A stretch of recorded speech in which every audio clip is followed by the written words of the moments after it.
Okay. Welcome back, Pearl Cullen. And today is something different in it. Today I will be doing a strategic review of Manchester United. So that's the team that I support. That's the team that I grew up supporting. My mum supported them. My dad supported, even though she's from like London, my mum supported Manchester United. My dad supported Chelsea. I grew up in the 90s and Manchester United were the dominant team in it. So obviously you want to follow winners. Manchester United were winning. They played good football, or at least winning football. So yeah, that's how I ended up supporting Manchester United. Now obviously over the years, over the past decade or so, we haven't been performing well. We haven't won a trophy, a Premier League title since Saf left. So, it's been it's been a bit of a nightmare watching Manchester United, especially over the last couple of seasons. Right? But now that we've got Amarim in and we've got not the Glazers, well, the Glazers are here, but now that we've got Ineos in running the football operations, or the footballing side of things, I'm starting to follow them again more. Yeah, I'll explain about that later on in the video. But yeah, I'm just going to do a strategic review of Manchester United Football Club. Like they said they were doing one in February. It's been over a year now since they were officially announced as the people that are going to purchase a stake in Manchester United or invest in Manchester United. Obviously, the Glazers rejected the Qatari bid. So, yeah, we're stuck with Ineos right now, right? One thing I would say, right? There's one thing that I agree with what's his name? Mark Goldbridge. Yeah, so do shout out to him. Anyone that keeps the Glazers in is an enemy of the club, right? I fully support that. I don't agree with him on most things, but this is what I supported. Right? I wanted a Qatar ownership. Right? I wanted a full sale Qatar ownership. Okay, obviously that didn't go through. We ended up with Sir Jim. Okay, but I have faith in Sir Jim, and I will explain that in this video. Right? But yeah, it's a good checkpoint. A year in, they've had at least half a season. If we're talking from the beginning of the season to now, so yeah, it's just a good checkpoint to do a strategic review. So that's what I'm going to do, and I had time to do it. So let me stop talking and just load this up. So,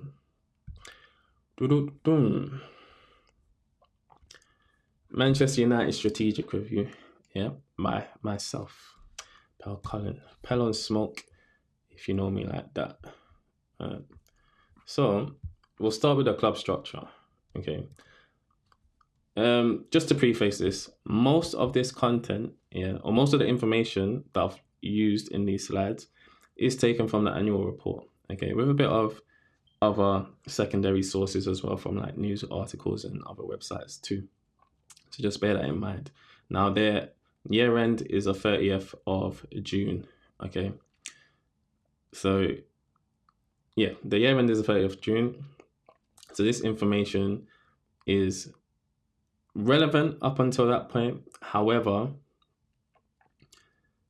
obviously certain things have happened since then. Okay. Certain things have happened since then. A lot has happened since then, to be fair. But I just thought I'll make a note of that or give a point for that. Now, this contains like 60 odd slides, right? So just bear with me. I'm going to try and get through this in like under 2 hours. But I will clip things. I will add chapters as well so you can skip through to relevant sections. So yeah, just bear with me. It's taken me a couple of days to do. Right? So yeah. There's quite a bit in there, to be fair. But yeah, let's start with club structure. Right? So most of this I've got from the annual report, right? And this is what I believe the club structure or the organizational structure to look like. Okay, so you've got Avram and Joel Glazer. They're both executive chairmen, well, co-chairmen and they are directors. Okay. Then you've got the Glazer family as directors. Then you've got John Reece and Rob Nevin as directors. Now, obviously, they're the two seats that, as part of the transaction, as part of the sale, Sir Jim would have wanted. Yeah, he would have wanted two of his people on the board. Okay. Then you have John Hooks, who's an independent director, and you've got Robert Leitao, I believe that's how you pronounce his name, as an independent director as well. Okay. So you've got board level. Now you've got the senior management level, or the, let's say, the executive level. Okay. And that consists of Roger Bell, that's the chief financial officer, Omar Berrada, who's a chief executive officer, and Toby Craig, who's the chief communications officer. Now, Toby Craig only came in July, I believe, so he wasn't part of the annual report. Yeah, I will say that. And I've included him on this level, right? This executive level, because normally, like, these C-suite roles, yeah, even though they all report into Omar Berrada, like, he'll sign off on a lot of things. So, for instance, he signed off on the annual reports. Yeah, they're all along that same level. So your chief financial officer, your chief executive officer, your chief operations officer. Okay, you've got normally you'll have the chief technology officer or the chief marketing officer, right? Chief marketing and sales officer. You know, all these C-suite levels, this is basically the senior management team or the executive team. Okay, but Omar Berrada will talk directly to Rob Nevin. Okay, he'll speak on behalf of the teams. Okay, his team. Now, underneath that, you've got operational level, which would be Jason Wilcox as technical director. You've got Dan Ashworth as the sporting director, and well, he was. Okay, he's been sacked now, which I'll get onto. And then you've got Christopher Vivell as a recruitment support. I think he's interim at the moment, but I wouldn't be surprised if he signed full time. They gave him a extended contract, new contract, or if we get someone else in, like that. And then underneath that, we've got, well, underneath Dan Ashworth, we would have the head coach, okay, which was Eric Ten Hag, but obviously now it's Ruben Amorim, yeah, who are fully back, by the way. Yeah, I'm fully in support of Amorim. So at board level, the strategic level, yeah, you've got Sir Jim. I'll speak on why Sir Jim's not on this, right, or is not part of the board.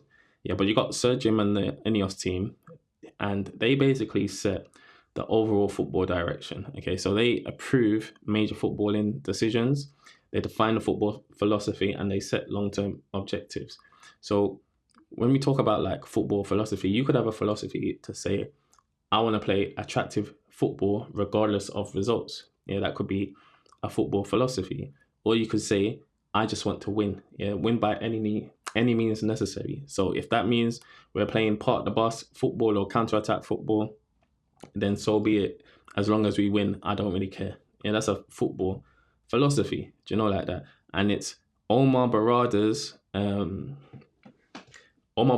job, yeah, for executing the strategy that's been set by the board, yeah, or by Ineos, yeah, because they're in charge of football operations now, right? So at operational level, or at least the level above the senior management level, okay, Omar Berrada is obviously the CEO, and like I said, he's responsible for execution of the strategy. Okay, so he's in charge of day-to-day football operations, the management of football staff, and implementation of the board vision. Okay. One sec.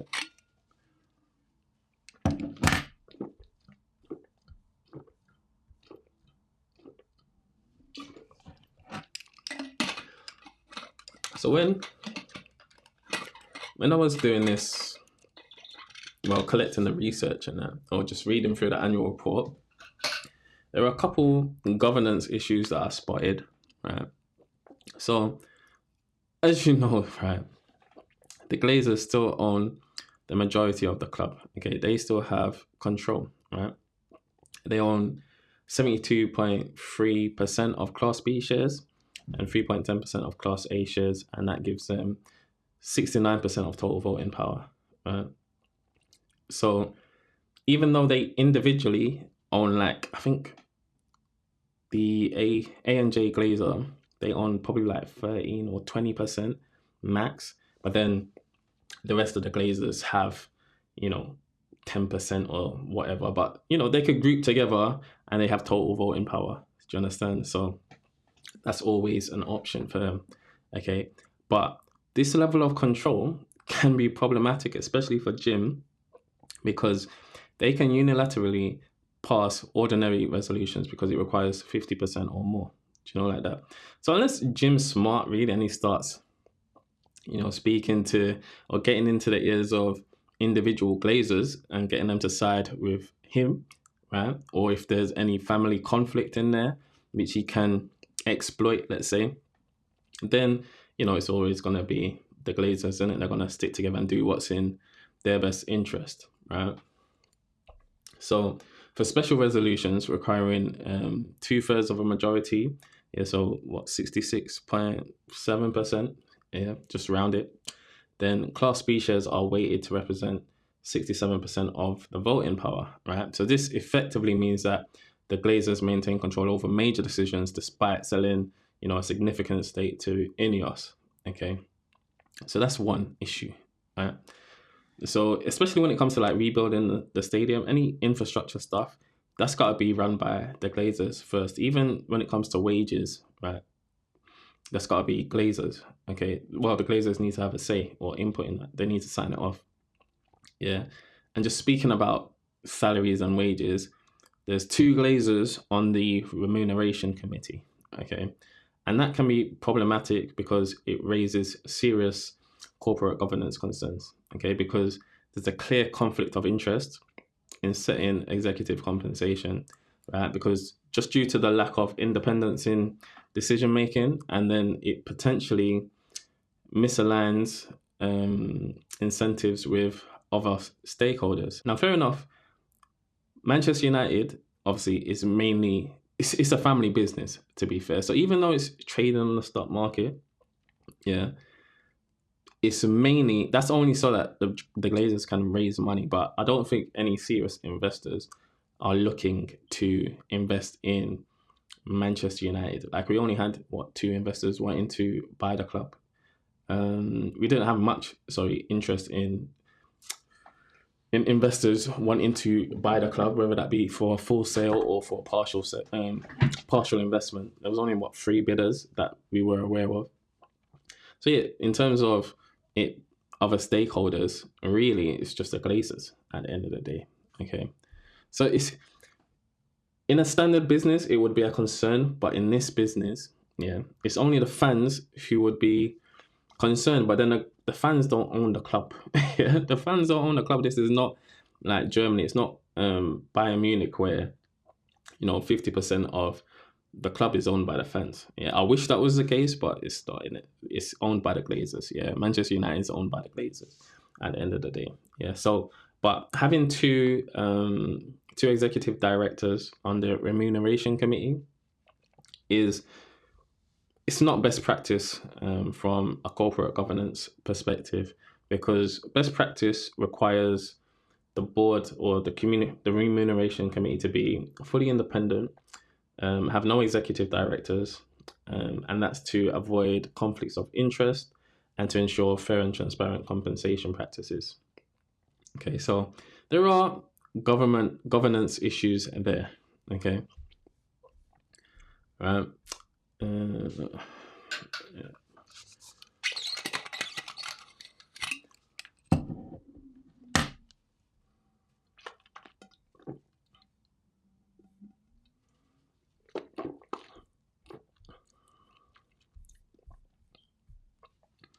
I'm not gonna go too much into the structure, because I want to fly through this.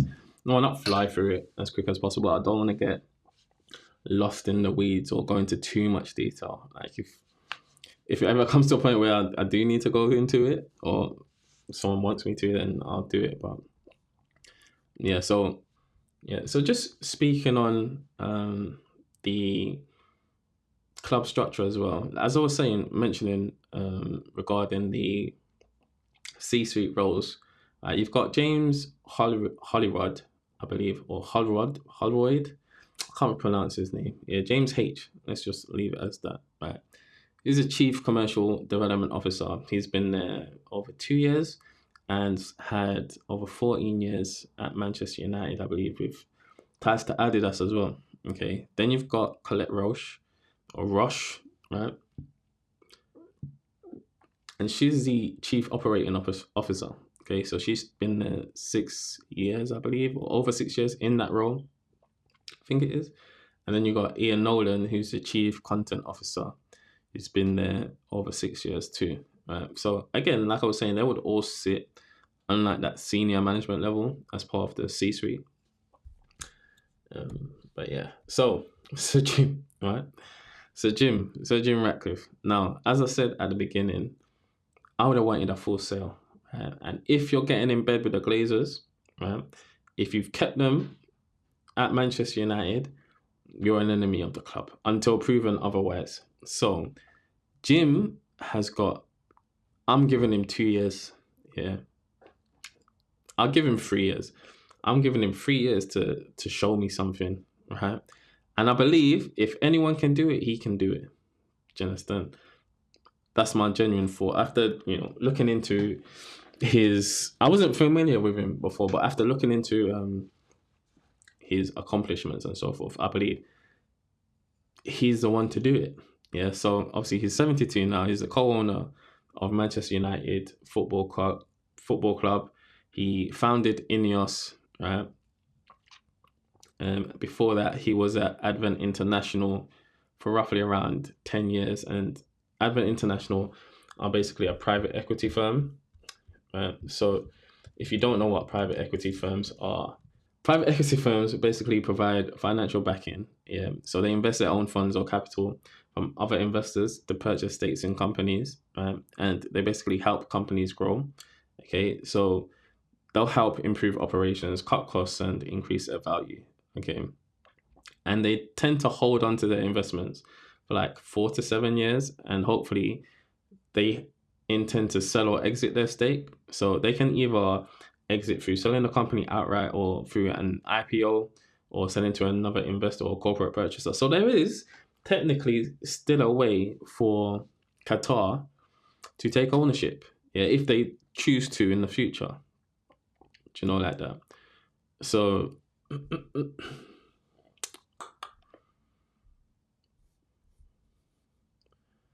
yeah, so he's no stranger to this, which I feel is quite important. Yeah, because before I only knew of Sir Jim as, the founder of Ineos. I didn't know he had private equity experience.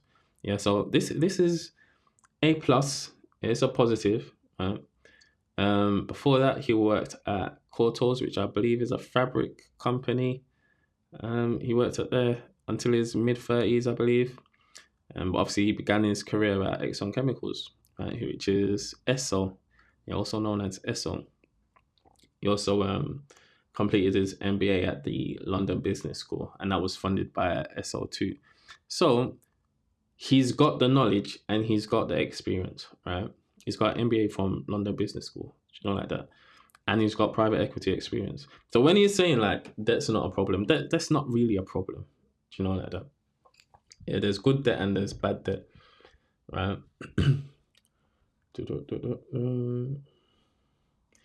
Yeah, so from what I've researched, yeah, Sir Jim, right, Mr. Jim Ratcliffe, yeah, he's also earned a reputation for being a tough negotiator, yeah, in industrial disputes, right? So I think he was in a face-off with the workers' unions, at the Grangemouth, I believe, petrochemical plant, which is in Scotland in 2013.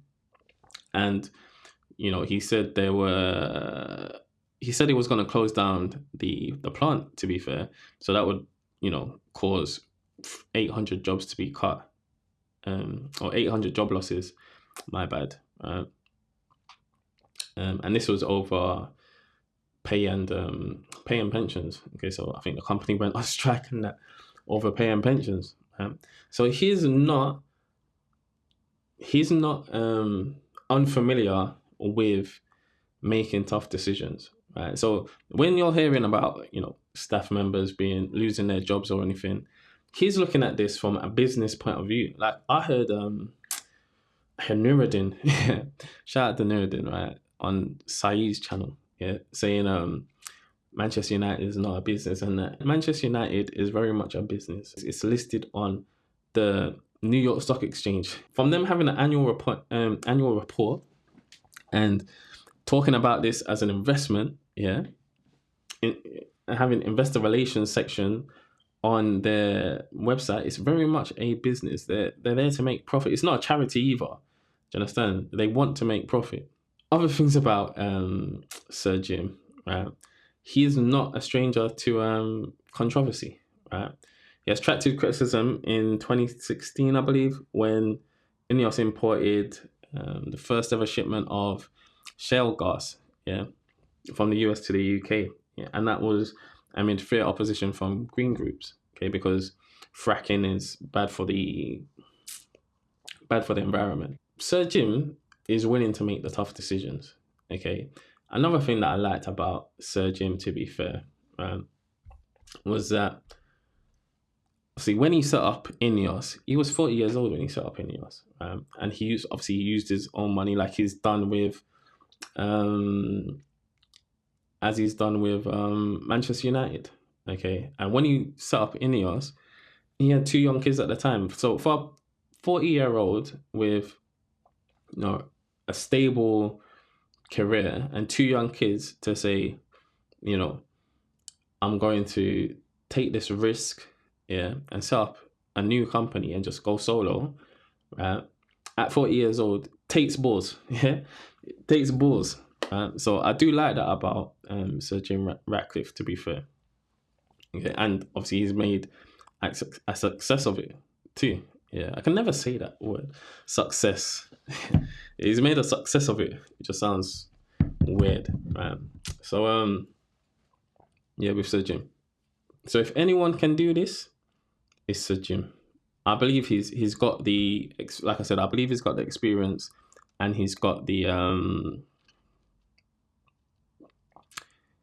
experience, and he's got the knowledge, right? So he's got the 2 to do it. Now, one thing I did want to mention was that Sir Jim is not on the board. Yeah.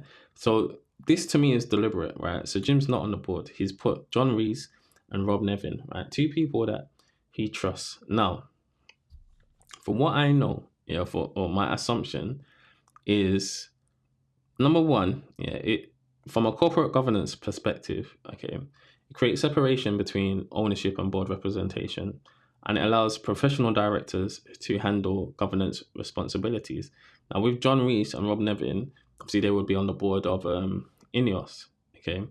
So additionally, it would maintain clear corporate structure and reduces potential for conflicts of interest.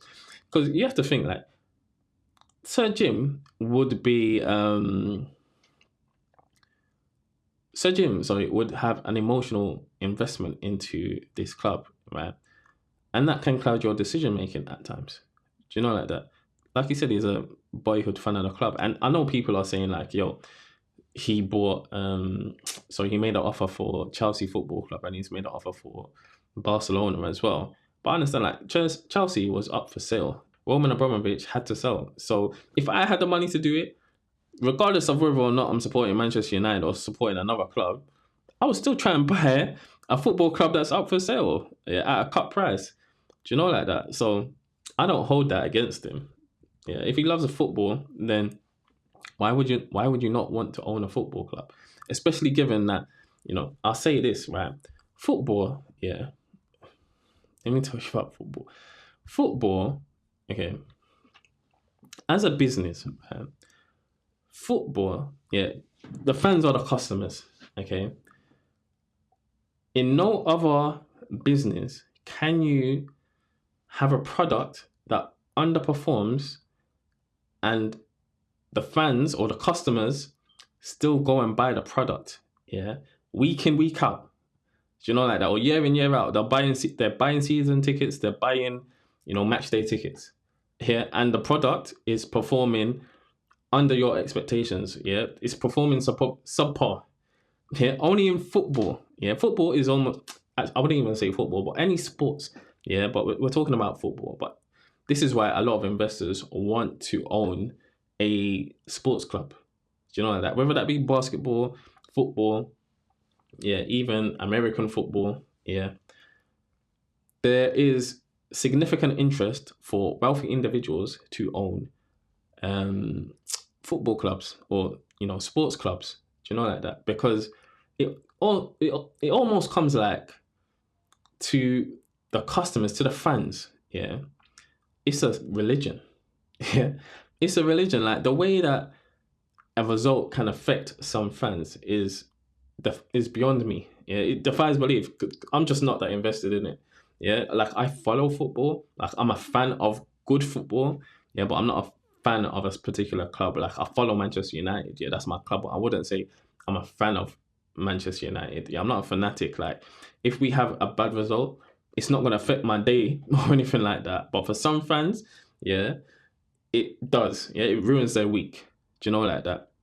And if I was experiencing a product, yeah, that was underperforming for an extended period of time, I would want my money back. Or I'm switching products, I'm switching brands. Do you know like that? You don't get that with football. Yeah, you don't see a lot of fans. Most fans stay loyal to the club that they support. Yeah, through the good times and the bad times. In no other business would you see that. Yeah, customers will switch. Yeah, they'll switch to competing brands. Do you know like that? So even though like I wasn't really following another club whilst Manchester United's been performing poorly, I just stopped following football like that at all. Yeah, apart from like major events, it's Champions League or something, right? But I'm not gonna spend my money on match day tickets or season tickets when the team is performing like crap. Do you understand? And I don't see a vision. I don't see where we're heading. I don't see us heading in a positive direction. Yeah, but that's just me. Yeah, fans will do that. Do you know like that? So like I said, for wealthy individuals, owning any sports team, yeah, or football team, it's like consistent revenue. Do you know like that? As long as you get the operation cost right, it does need to be profitable at the end of the day. Yeah, but as long as you're generating consistent revenue, you can leverage that and do a lot with it. Do you know like that? So that's just why wealthy individuals, are interested in partial ownerships or full ownerships of sports teams. Yeah, sports brands, because essentially they are brands as well, or they have brands attached to them. Yeah, they become their own brand. Also, I was still going through this sports structure. I got sidetracked. Okay. So yeah, why Sir Jim's not on the board? Okay, so obviously you got John Reece, and John Reece has been the CFO of Ineos since like 2000. So I think within the first 2 years of Ineos being launched, do you know like that? So he's always been there, and obviously this is a person that Sir Jim trusts. He definitely trusts John Reece, and he definitely trusts Rob Nevin. Okay, Rob Nevin is the CEO of Ineos Sport, I believe. I'm sure it is, right? So Rob Nevin has extensive Ineos chemical industry experience as well. So both of them have deep experience in corporate governance, right? As I said. And they both understand Ineos's operational approach too. Yeah, especially on the sports side. Okay. The other point is from a risk management perspective. Okay, so it protects Sir Jim personally from directors' duties and liabilities. Like, I don't think he wants to be involved like that. Yeah, I wouldn't want to be involved like that. Okay, it creates professional distance from day-to-day governance because it's a lot of admin at the same time. And it allows focus on strategic influence rather than operational governance, right? And reduces personal exposure to regulatory requirements. Okay, so those are the benefits for Sir Jim not being on the board, yeah, but having 2 seats on the board from people that, occupied by 2 people that you trust. Yeah, so in regards to the board, yeah, you've got experienced directors handling board responsibilities, and Radcliffe can focus on strategic influence. And yeah, that's why I believe he's not on the board. Yeah, it's very deliberate of him to do that.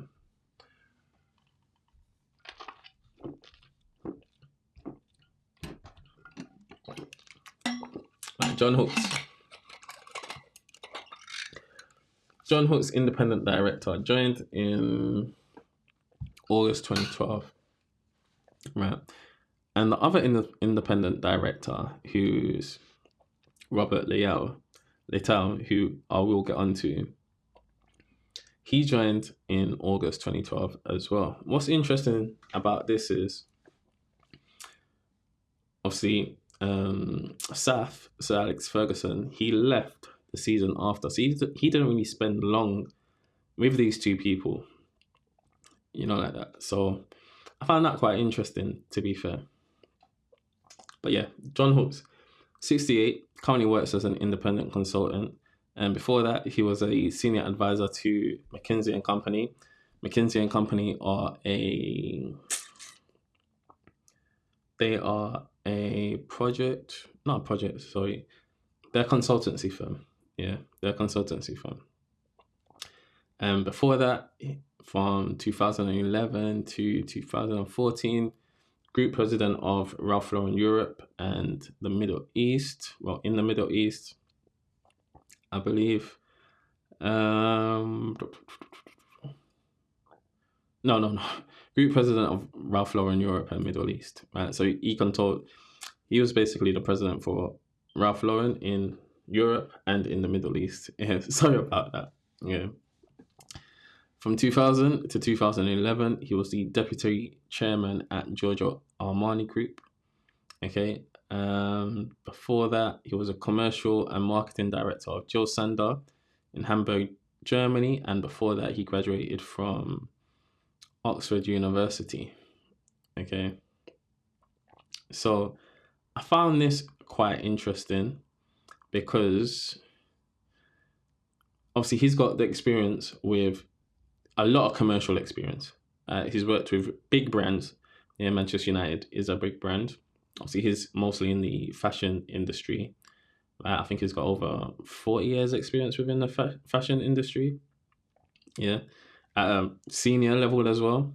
So from a brand and commercial perspective, obviously he would have connections, he would have insight, which is valuable to Manchester United. Robert Leitao, independent director since, again, August 2012.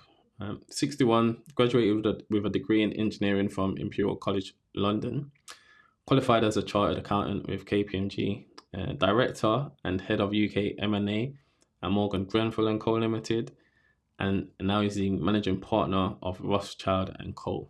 And he's responsible for all aspects of strategy, team and operations, and that's across a global network of over 50 offices. Okay. And what I found interesting about this guy, so Rothschild and Co are basically, they're like the oldest wealth management company, wealth management firm in the US, I believe. Now, he advises the Glazers, do you understand? So he will have direct ties to the Glazers. I'm sure he advised them on this investment that Sir Jim made, right? And the fact that he went to Imperial College London and he's got a degree in engineering means that, he would have probably liked Sir Jim more than Qatar, for instance. Yeah, so Sir Jim, obviously they've got the connection between engineering. Like Sir Jim studied chemical engineering at Birmingham University of Birmingham, so they can talk about that. Do you know what I'm saying? So there's just ties and connections there. There's links there.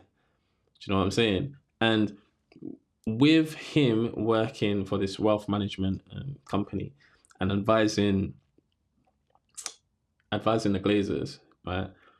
I wouldn't be surprised if he was the ones that told them not to push for a full sale. Yeah, just push for an investment. Yeah, because you want to keep hold of the asset. Do you know, like that? So I'm sure that he had a large part to play in terms of the Glazers going with Sir Jim over Qatar.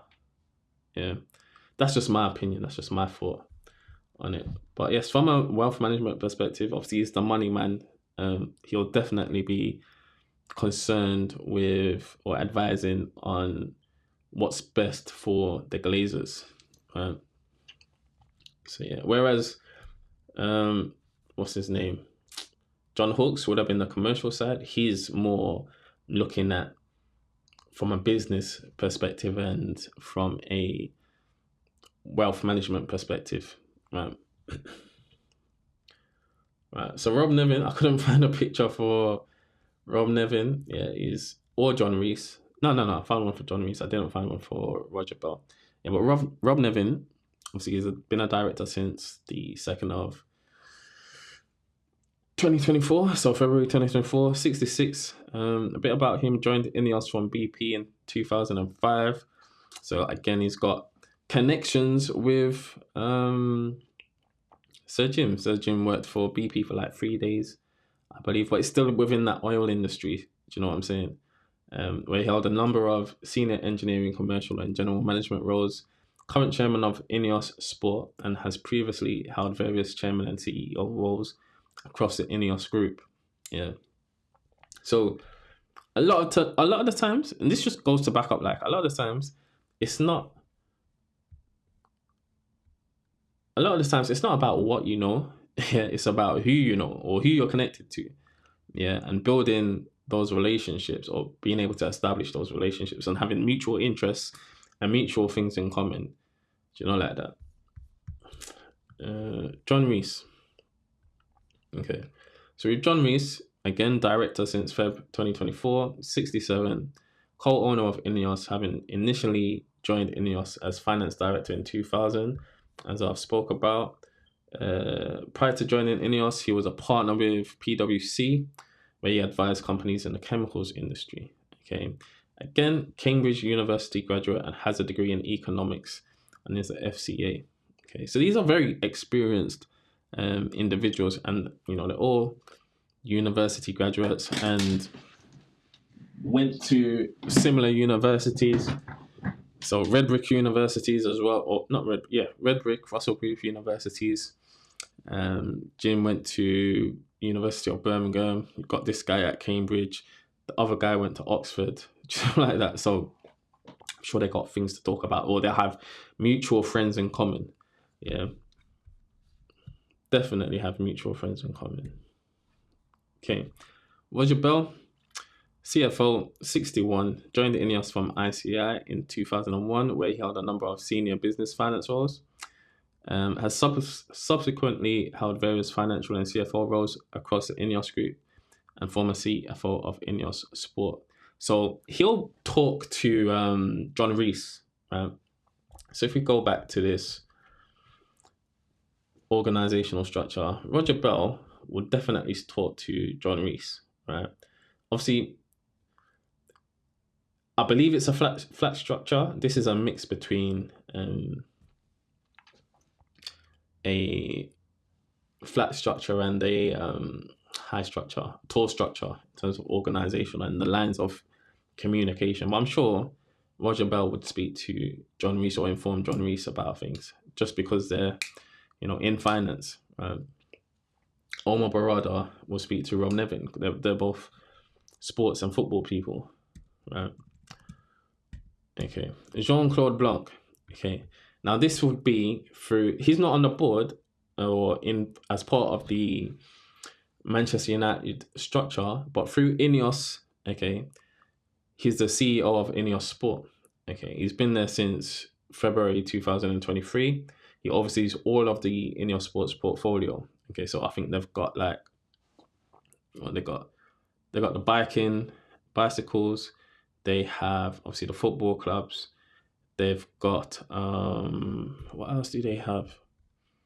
They've got bicycles. They've got football clubs. They have sailing. I believe. What else do they have? I'm sure there's a couple more sports that they do, right? But he oversees the whole portfolio, right? Before that, 2011 to 2023, he was director of Paris Saint-Germain. 2006 to 2011, so basically 5 years. He was the chairman and CEO of Juventus, and he basically, well, he helped orchestrate their return to Serie A after they caught the charges and got demoted to Serie B. 2001 to 2006, another 5 years, managing director of French tennis. So he was responsible for the French Open at Roland Garros, as well as the Paris Master Series, and all French-based Davis Cup matches as well.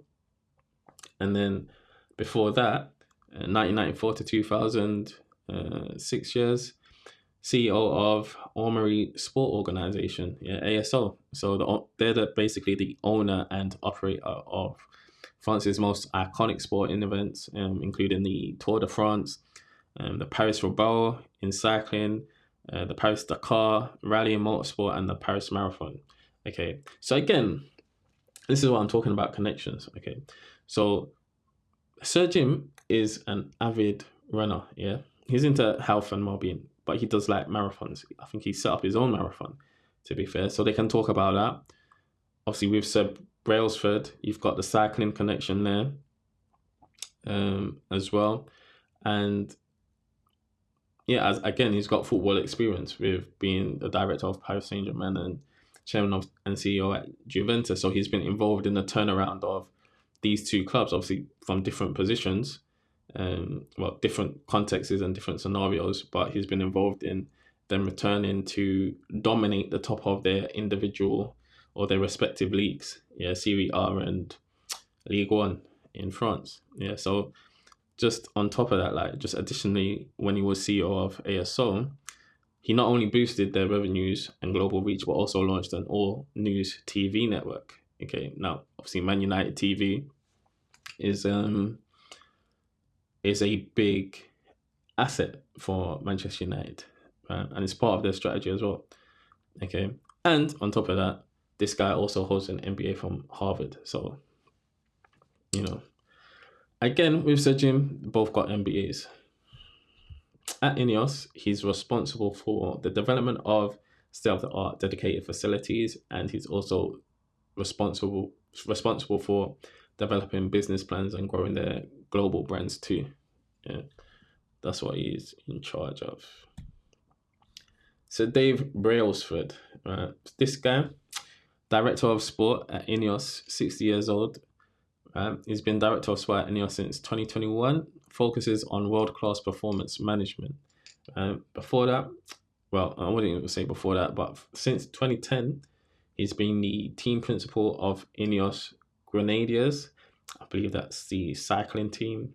And prior to that, well, there's a bit of an overlap, but from 1997 to 2014, he was the performance director at British Cycling.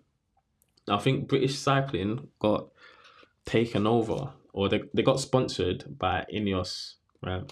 And that's why they're now called the Ineos Grenadiers, right? They're a professional cycling team. Yeah, so he's known for his marginal gains philosophy, which helped the cycling teams in the 2008 and 2012 Olympics, I believe. And of course, he won the BBC Sports Personality of the Year those two years during the Olympics, based on the Olympics performance. I think we've received gold medals, definitely the most that we've received in definitely cycling at least.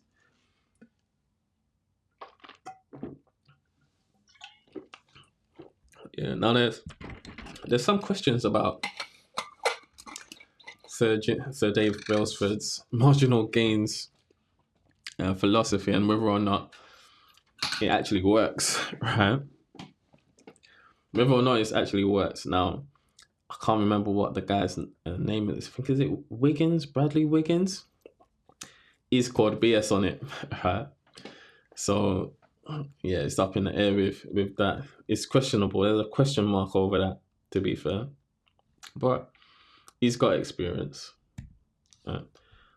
Omar Berrada, Chief Executive Officer of Manchester United. Yeah. 46, joined the club in July 2024 and oversees all aspects of the club's operation and strategy.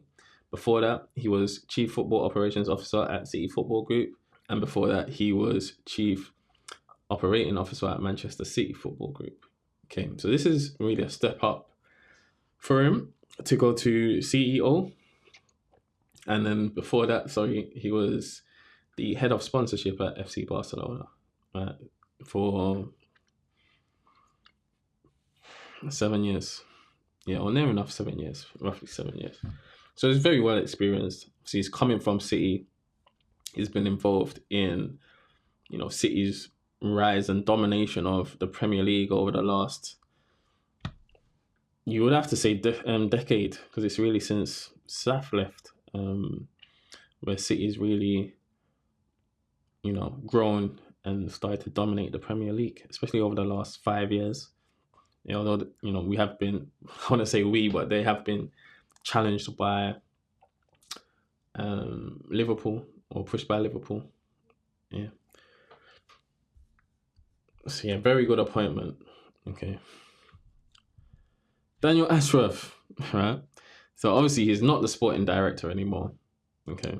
He's not the sporting director anymore.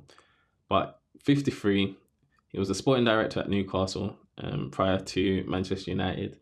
Before that, he was the technical director at Brighton for 3 years. And prior to that, he was the director of elite development at the FA.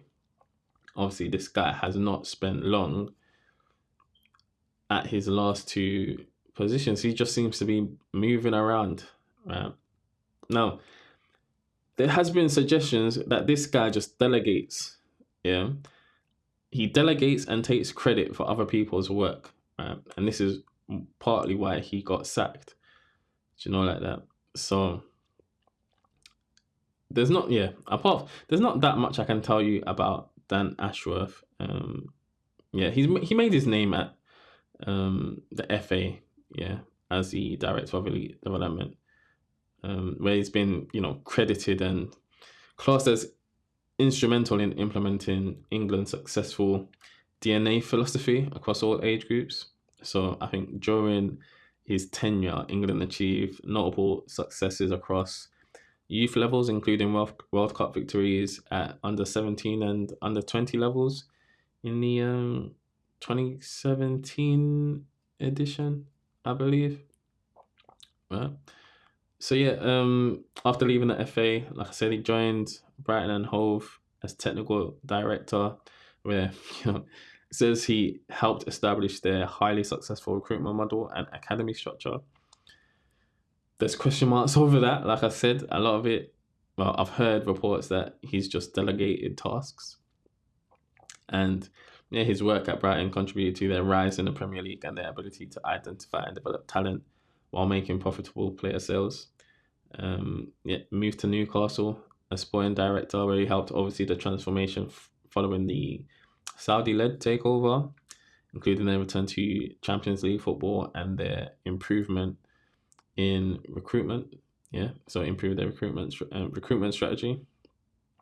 So in terms of his reported key strengths: extensive experience in developing long-term sporting structures, strong track record in talent identification and development, experience in managing football operations at both club and national level, known for building sustainable recruitment models, expertise in youth development and pathway creation.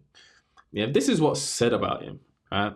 But from time you're pushing for Gareth Southgate, because most of the noise about Gareth Southgate coming to Manchester United, which would have been, in my eyes, a bad idea, the worst idea, is apparently because of this guy. yeah, than Ashworth, right? I wouldn't want to see Gareth Southgate at my club. Yeah, I know a lot of fans wouldn't want to see Gareth Southgate at the club. Okay. And the fact that this guy gave Bruno a new contract and let Sancho go, yeah, these activities happened under his watch. These events happened under his watch. That's a sackable offence in my eyes. Yeah, we should never have let Sancho go and given Bruno a 300 grand a year. Oh, sorry, 300 grand a week contract. Do you know like that? So yeah, for me, those are sackable offences. So he was right to go. And like I said, I heard that this guy just delegates and outsources the work that he's supposed to do. But yeah, that's Dan Ashworth. Jason Wilcox, technical director. Okay. So 53, 23 to 24. So he spent a year as director of football at Southampton. Before that, from 2017 to 2023, so roughly around 6 years. Obviously, academy director at Manchester City, and before that, obviously, he's played for Blackburn Rovers from 1989 to 1999. Whilst he was there, I'm sure they won the not the Champions League, they won the Premier League. Okay, so he was a left winger, and apparently he was known for his crossing ability and work rate. Okay, only earned 3 caps for England though. This guy's a bit before my time, so I don't know that much about him. I didn't really see him play. Like, I started watching football properly in the 2000s. So yeah, I don't know that much about him. But in his role as technical director, he would be more focused on the technical and operational aspects of football.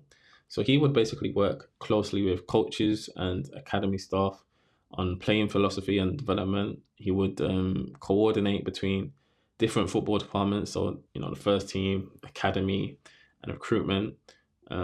He's often more hands-on with coaching methodology and player development pathways. He would help implement training programs and technical standards across age groups. He's usually more involved in day-to-day football operations, and he would support the recruitment process rather than lead it.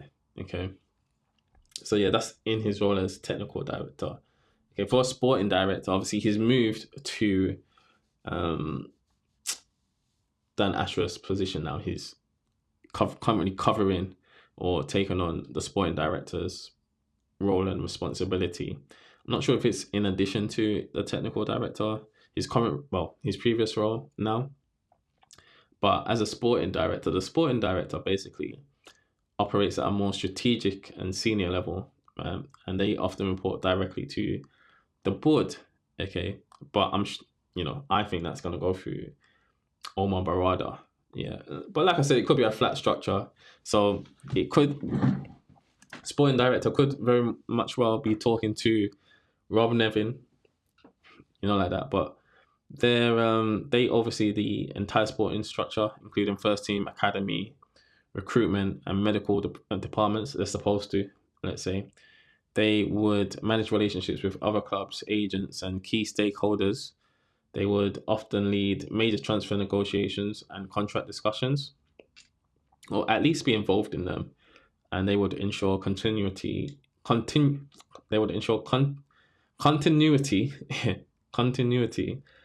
in football operations, even when managers change. Okay, and this is important. So previously, we had a situation, where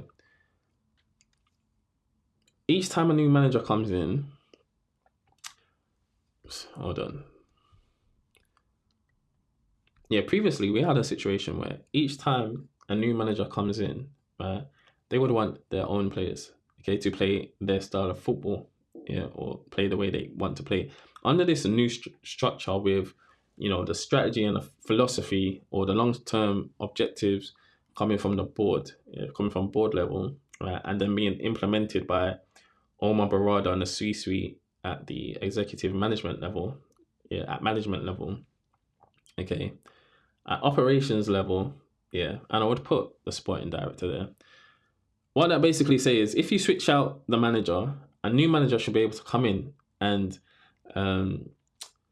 take over, and there shouldn't be too much disruption, let's say. Yeah, you shouldn't be changing the whole squad. So especially this summer, you'll see it this summer, like the most of the signings that were made this summer, I think all the signings that were made this summer, these were Ineos signings. Yeah, these signings came from above. Yeah, these weren't Eric Ten Hag signings. Yeah, he might have approved a couple or approved all of them because he did have a veto in his contract, but it was led by Ineos. Yeah, it was led by management and the board, right? And you want that. Yeah, you want to be able to set your football philosophy, and you want to be able to set your style of play. Yeah. Okay. At board level, and you pick a manager that can fit into that style of play, that philosophy. Okay. The system may change. Yeah. You might have your own individual system as a manager. Okay. But you still end up working within the constraints set by the board. Do you know, like that? And management. Yeah. Upper management. Right. And the players should be able to, obviously, you build a profile of the players and the recruitment team. So you could say, for instance, don't sign any players above 25. Do you know, that could be a philosophy, even though some would say it's ageist. It's not ageist, yeah. But you mainly focus on players under the age of 25 because they have, let's say, just because they have resale value, they're easier to coach in some instances, right? Obviously, it's good that you have experience in your squad, in your team. So, like I'm not bothered with Cass being there at all. Do you know that? Even Evans is there. Evans is like 36, right? But yeah, you could have a philosophy saying you only sign players under the age of 25, and they've got to be technically secure. Let's say, yeah, you could say you want PMP players on the wing, yeah. And not just a squad full of PMP players. Yeah, or you don't want a squad full of passion merchants. Do you understand? You could do things like that. Yeah, but that's all set by the board, right? Or the board will determine what type of character they want. Yeah, the board could set limits on, the whole squad needs to be English. Yeah, this is where the whole Brexit FC came from. Right? I don't think that we would be doing Brexit FC under Sir Jim, yeah, just because there's so much value to be gained elsewhere, yeah, outside of England, okay, and I think the restrictions on buying or bringing over talent from South America and other places, the work permits have eased, and with them owning Nice in France as well. That means that you could buy a player and put him on loan in Nice, and then bring him over at a future date potentially. Yeah, because a lot of them go Spain, Portugal, or Italy, or Spain or Italy, right? But yeah, so in terms of continuity, right, it's set by the board. Okay, so the manager, you can easily switch in and switch out the manager, or you should be able to do that. With that done, see, we've done that introduction on the club structure, the key personnel, key people. We're going to look at the strategic position. Okay, so commercial strength, global fan base of 1.1 billion fans and followers. Now, this is based on a survey conducted by, I believe, Kantar. Can't remember which year it is. It might have been 2018. I know it wasn't 2024. Let's put it like that. And they interviewed like 59,000 people, and basically extracted the figures. Do I believe there's 1.1 billion fans and followers? Yeah. There's a difference between fans and followers. Like I said, I'm a follower. I'm not a fan like that, right? Earth's population is 8 billion.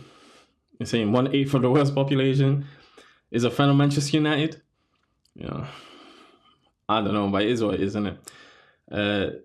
261 million social media connections, which they can verify, to be fair. strong global TV viewership, and the second one is brand power. So, hold on.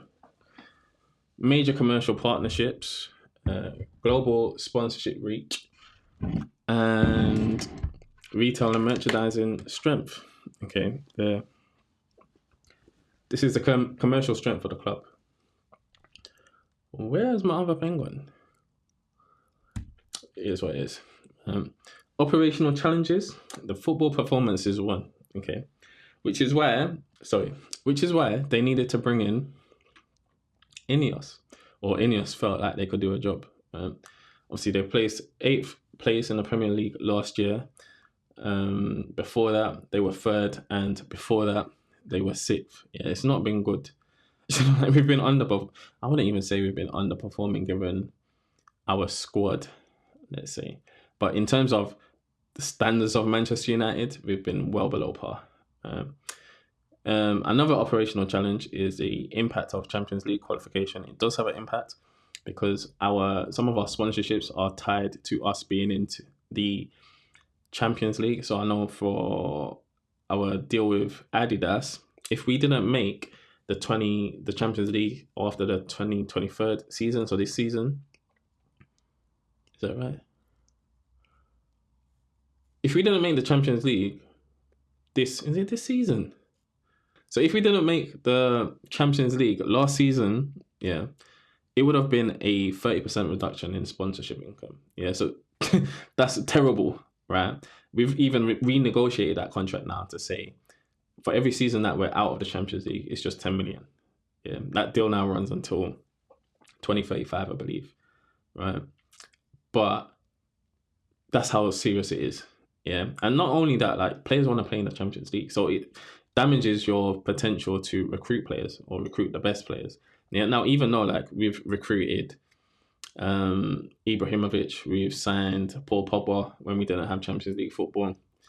Money talks at the end of the day. You know, like that. Money talks. That's all I'm gonna say. So another operational challenge is the need for squad improvement. Yeah, we do need to improve the squad. Okay, cost management, number 2. Right, there's a high wage structure, significant player investment needed. Yeah, and obviously operating cost inflation. We live in, a very inflationary environment right now. Right, cost of living is affecting everyone, not just individuals. It's affecting businesses as well. Okay. Then we have risk factors, right? So risk factors, operational risks, team performance dependency. So there's only so long, you can live off past glories. Do you know, like that? Yeah, each time a new generation comes up, right? So we're in generation alpha now, right? I'm a millennial, right? When I was growing up, obviously Manchester United was the dominant team. For these Gen Alphas, yeah, the dominant teams is going to be Manchester City. Yeah, Manchester City is going to be the dominant team, right? There's only so long you can, hold on. There's only so long you can live on past glories and past success, and you've seen that with us signing players. Do you know, like that? We tried to do the whole wooing thing, bringing back old boys to the club, introducing them to SAF. Yeah, they don't really care about that. Yeah, they want to care. They care about if they're going to be able to win trophies. Do you know, like that? So that the whole whining and dining with ex-players and that, it doesn't work with this generation of, footballers or talent, right? And I understand why. Like, the past is the past. Like, what are you doing now? Yeah. So that's just what it is. Okay. And who else done it? I'm sure there was I think we done it with Jude. We might have done it with Jude Bellingham. Yeah, we tried to show him around the club and that, and introduce him to past legends. Man went to Real Madrid. Yeah, Real Madrid were the better option for him. Okay. Or did he go to Borussia Dortmund? It was one or the other. I think he might have been even to Borussia Dortmund that he went, because he wouldn't have got the playing time. Yeah, I can't remember it properly off the top of my head, but I know we did the whole whining and dining thing and the past, living off the past. Yeah, you got player transfer market inflation. Like I said, costs are increasing. There's so much money in football now, though. Yeah, players transfer valuations are just ridiculous. To be fair, however, the transfer market inflation can also come because we're performing. Clubs know that we have money. Do you know like that? They know that we have money. Yeah. So they raise the price, and some clubs are struggling, especially in the Spanish league and the Italian league. They're failing to comply, or they're struggling to comply with FFP. Like most of the money is in the Premier League. Do you know like that? So they'll naturally increase the price of their assets or their key assets, their players. Do you know what I'm saying? And for Man United, everyone knows that we've been terrible with transfer negotiations since David Gill left, since Ed Woodward took over, right? So yeah, there's a Man United premium on some certain players. Yeah, I'm sorry, every player, to be fair, there's a Manchester United premium, right? Competitive market for talent. In terms of a competitive, we're not competing. We're not actually not competing. We don't compete for titles. Do you know what I'm saying? All we can compete on is the commercial side of things, the commercial aspect on brand, right? And this is how we've attracted a lot of players. Some would say that we've attracted simply mercenaries, right? Because we offer them, all we can offer them is money. Yeah. In terms of football success, if you want football success, if you want trophies, if you want medals, you do not come from Manchester United for that. Yeah. Manchester United is a club you go to if you want to finish your career. Yeah. Over the past 10 years, there's not one player that has come through and really succeeded at Manchester United. Yeah. And best believe players talk to each other. Yeah, this is a known fact. So if you're coming to Manchester United, it's either to end your career or you're here for the money. Do you know like that? I don't think, in terms of, you know, comparing to other options that are out there, or other clubs that you could go to, there are better clubs out there with better, I wouldn't say there's better clubs out there, but there are clubs out there with better footballing or sporting projects than Manchester United, or there has been in the past. Do you know like that? Yeah. Brexit impact on player recruitment. This is when, you know, partly why we're being called Brexit FC, or the whole thing with Brexit FC. You've got to meet minimum quotas for English players, homegrown players in the Premier League. So you have to have English players in your squad registered. So that does have an impact. There's always the English tax as well. So players, British players at least, you're talking at least a 20%, 30% premium, probably up to a 50% premium, just because they're British. Do you know like that? And this is probably why we've held on to Maguire and them for so long, because they help fill the quota. Like Scott McTominay helped fill the quota. And then obviously you got regulatory compliance with FFP and PSR. Yeah, so those are operational risks. And Omar Berrada and what's her name, Colette Roche, will definitely be interested in that. Yeah, Colette Roche is the COO. Obviously, Omar Berrada's been COO at Man City. Yeah, he's CEO now. So they'll be looking at that and be interested in that. Financial risks. So again, like I said, dependency on Champions League revenue. This will also impact matchday income and broadcasting income as well, because that's an extra 6 games at least. Do you know like that? Higher fixed cost base. There's a high fixed cost base, especially with player salaries. Foreign exchange exposure through, you know, us translating to the US, and also because of transfers, and then obviously you got interest rate risk as well. So let's say, for instance, if we're buying from a club in Spain, they want their money in euro, and this is where the hedging comes in. Okay, so we have a lot of forward contract. Well, we would implement a lot of forward contracts or hedging strategies to minimize the interest rate risk as well, and the foreign exchange exposure. Do you know like that? So that's where that would come into play. Because, you know, you're talking potentially millions. Well, yeah, you could even say millions, but definitely a couple hundred bands in interest rate risk exposure. Commercial risks. She got brand reputation management, yeah, and us as a brand, it's been one of our key priorities to maintain a brand image. Yeah, so I'm sure they pay a lot on PR. Digital privacy threat, like we're going into a more digital era now, or we have been for the last at least 5-7 years.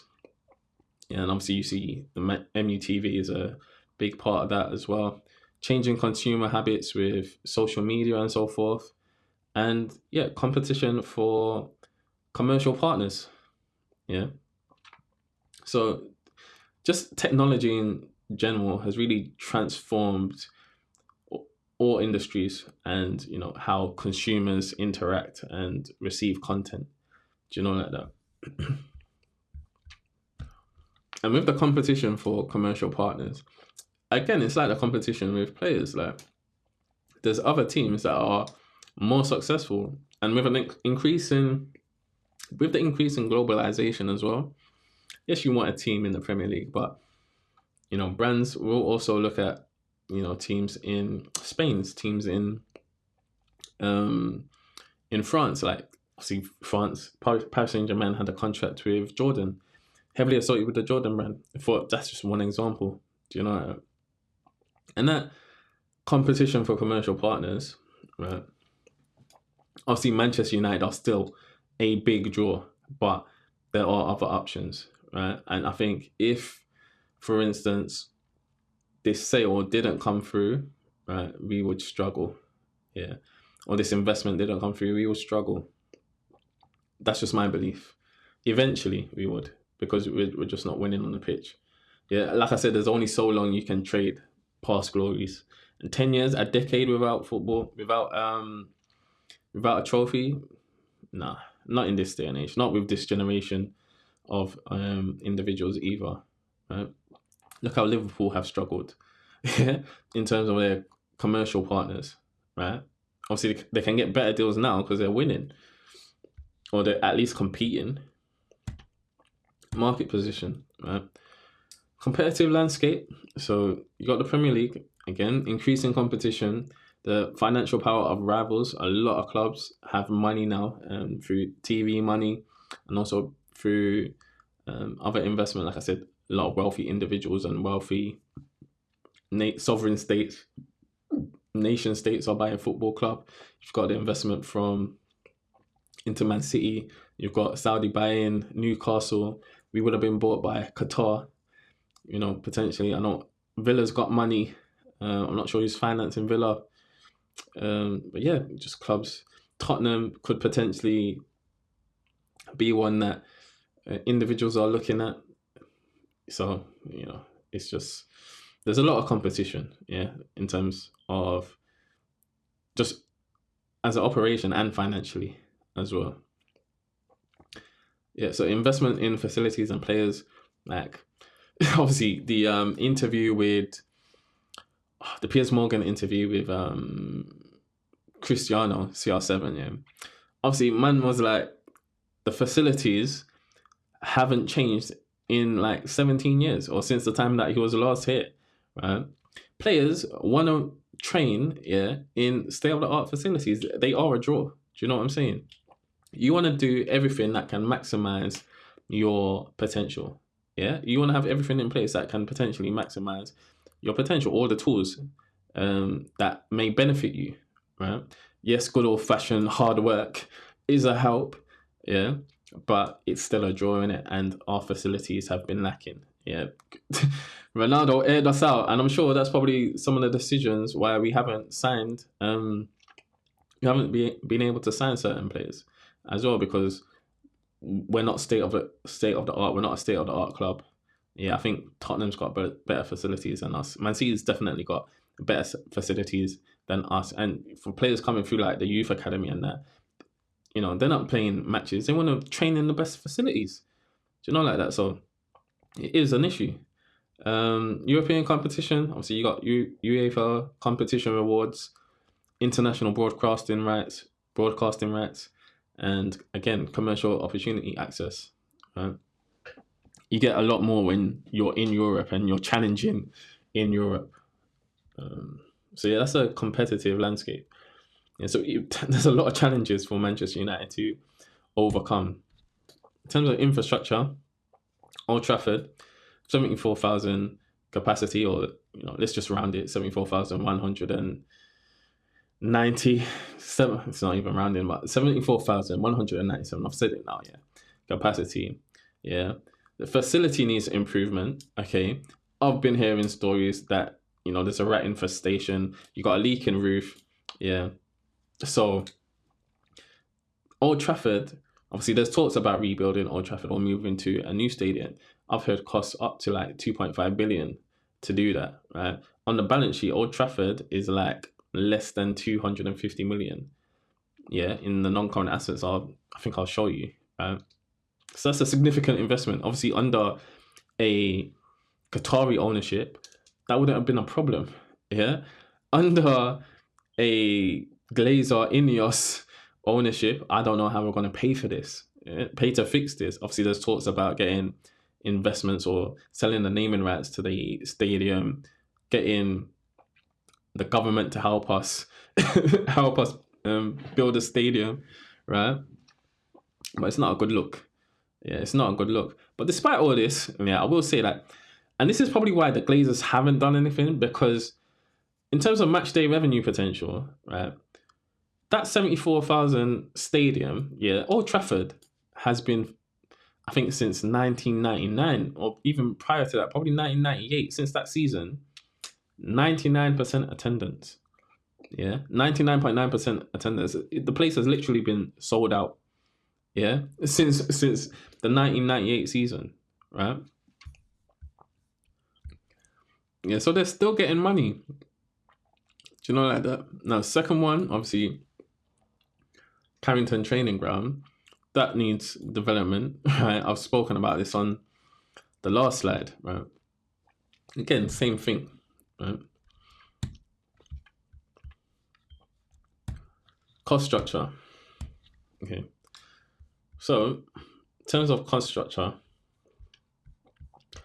employee benefits, or employee salaries, they totaled 365 million in 2024, which is an increase of 33 million from the prior year, and it represents a 55.1% of total revenue. Yeah, it represents 55.1% of total revenue and 60% of total operational expenses. And this includes performance bonuses and social security costs too. Yeah, so a lot of our expenses, the majority of our expenses goes on salaries. Okay. In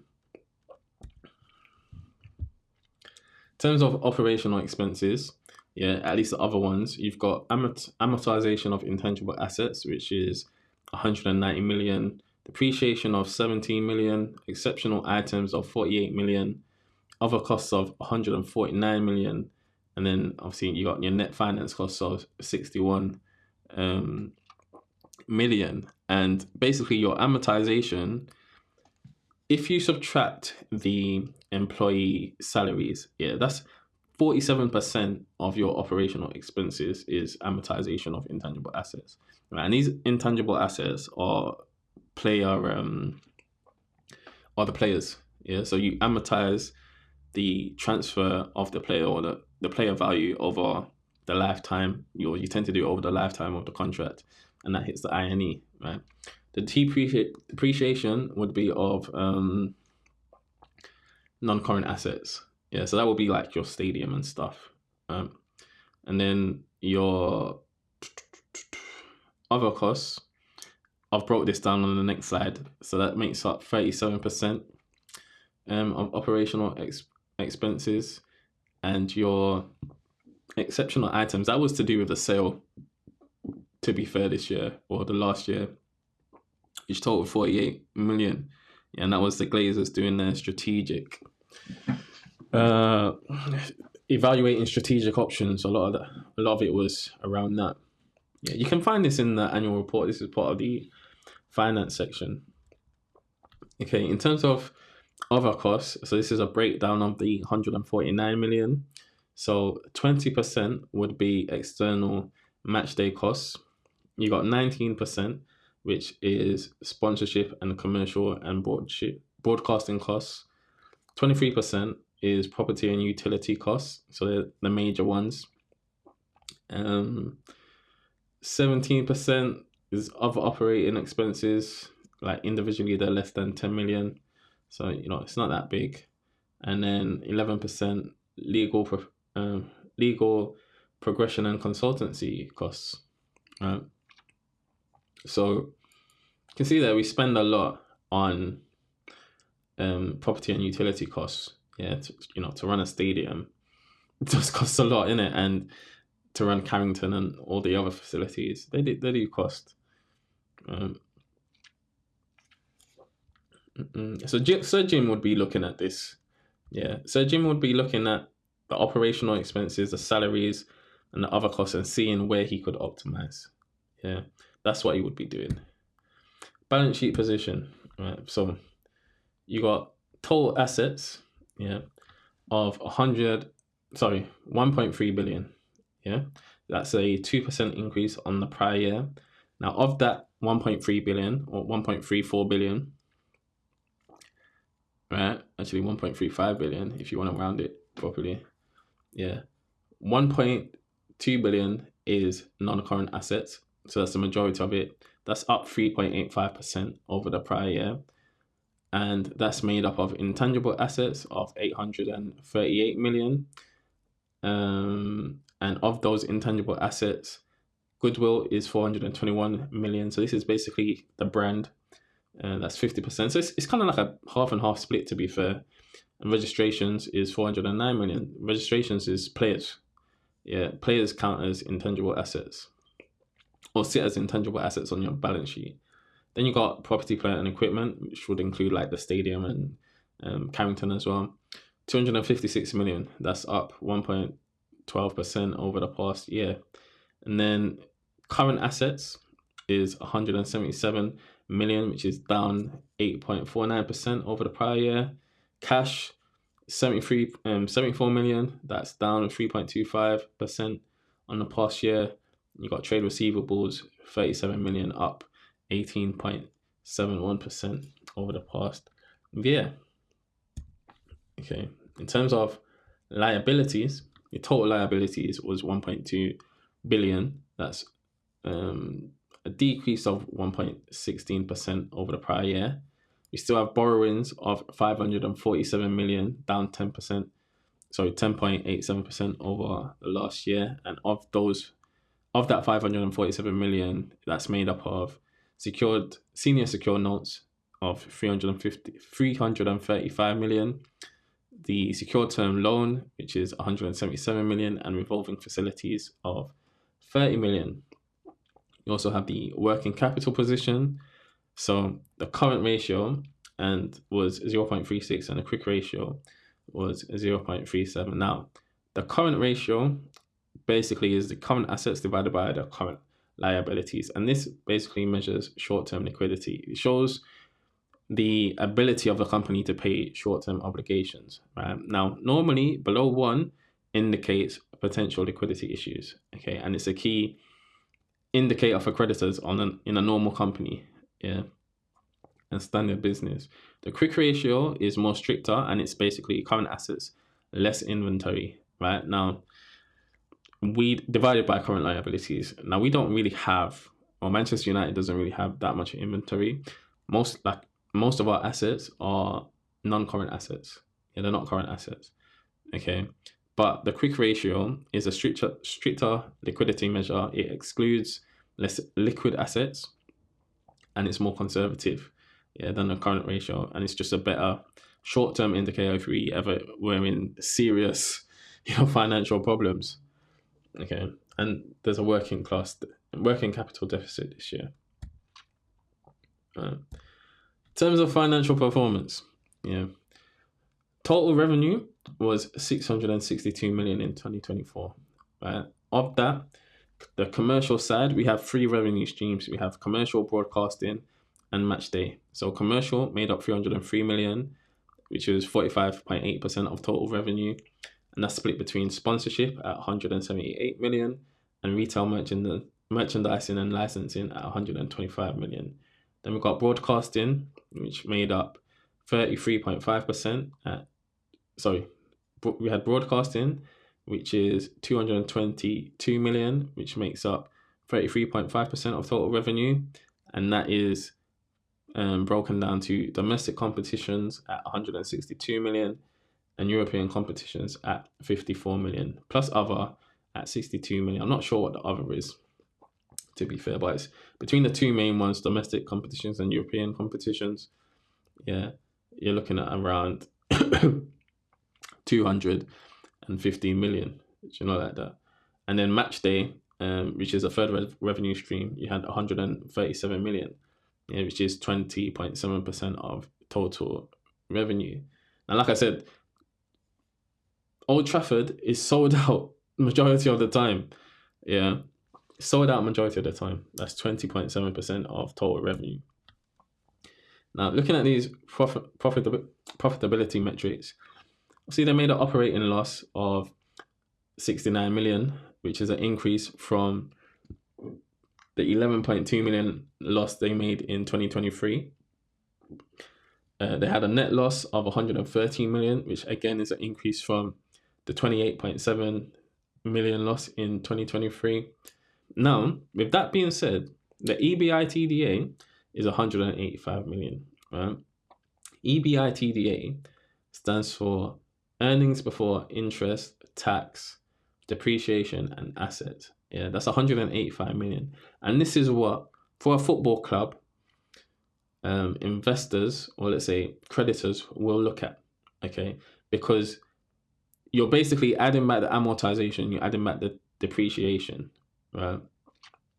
So your EBITDA shows operational performance before accounting adjustments. Okay, so your depreciation and your amortization mainly, right? That's 185 million, and it's an increase from the 175 million in 2023. So Manchester United do make money. Yeah, they make 185 million when you exclude the amortization of players. However, free cash flow was 85.5 million. Yeah, minus 85.5 million. Yeah, that's a loss. Okay, which is an increase from the 44.4 million loss that they made in 2023. And Sir Jim will be looking at this. Yeah, it's very important to investors. Okay, so let me explain what free cash flow is. Yeah, free cash flow represents the actual cash available to a company after accounting for capital expenditure and working capital needs. Okay, so it shows how much cash a business generates after spending the money required to main or expand its asset base.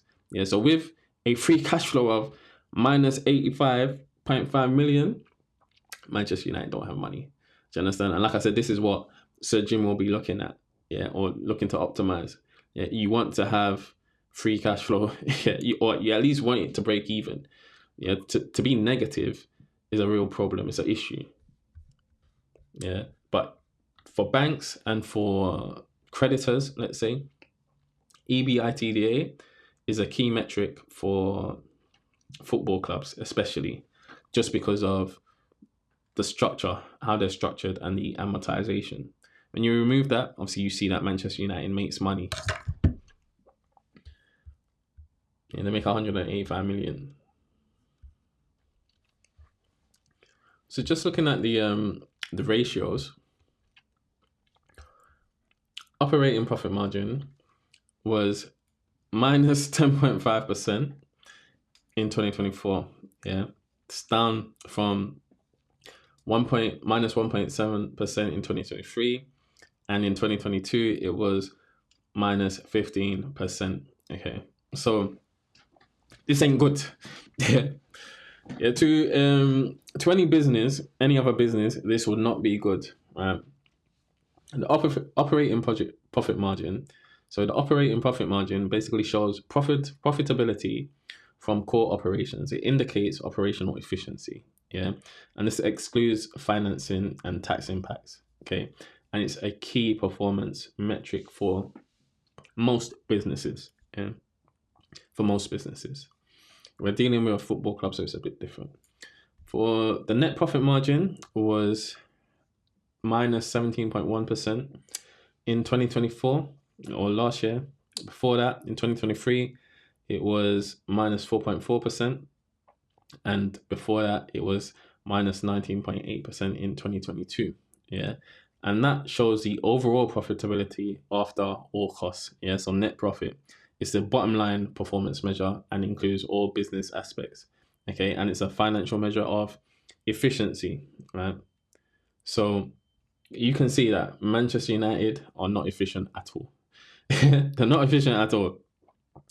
But the EBITDA margin, yeah, as I said, earnings before interest, tax, depreciation, and amortization was 28% in 2024, which is an increase from 2023 when it was 27%, and even 2022 when it was 17.9%. So based on that, Manchester United are doing well. They're not in trouble like that.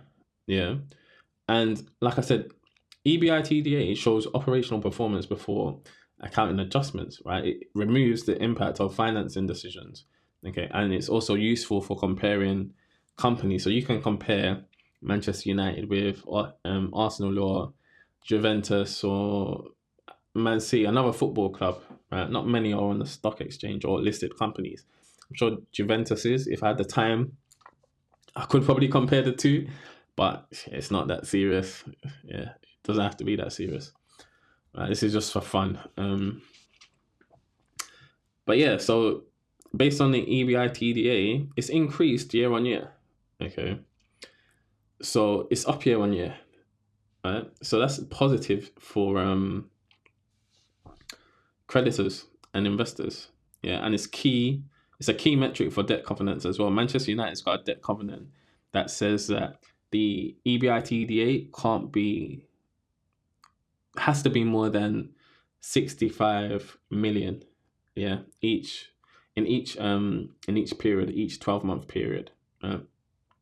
If it's not, they would break their covenants. They would break their debt covenants.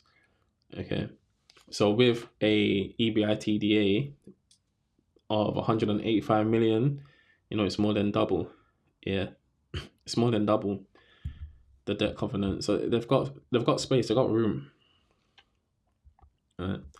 Now looking at the lender ratios, obviously we spoke about the current ratio and we spoke about the quick ratio, which are liquidity ratios. That's been stable across 2024 and 2023. In terms of leverage, the debt to equity was 3.77 in 2024 and it was 5.9 in 2023. Yeah.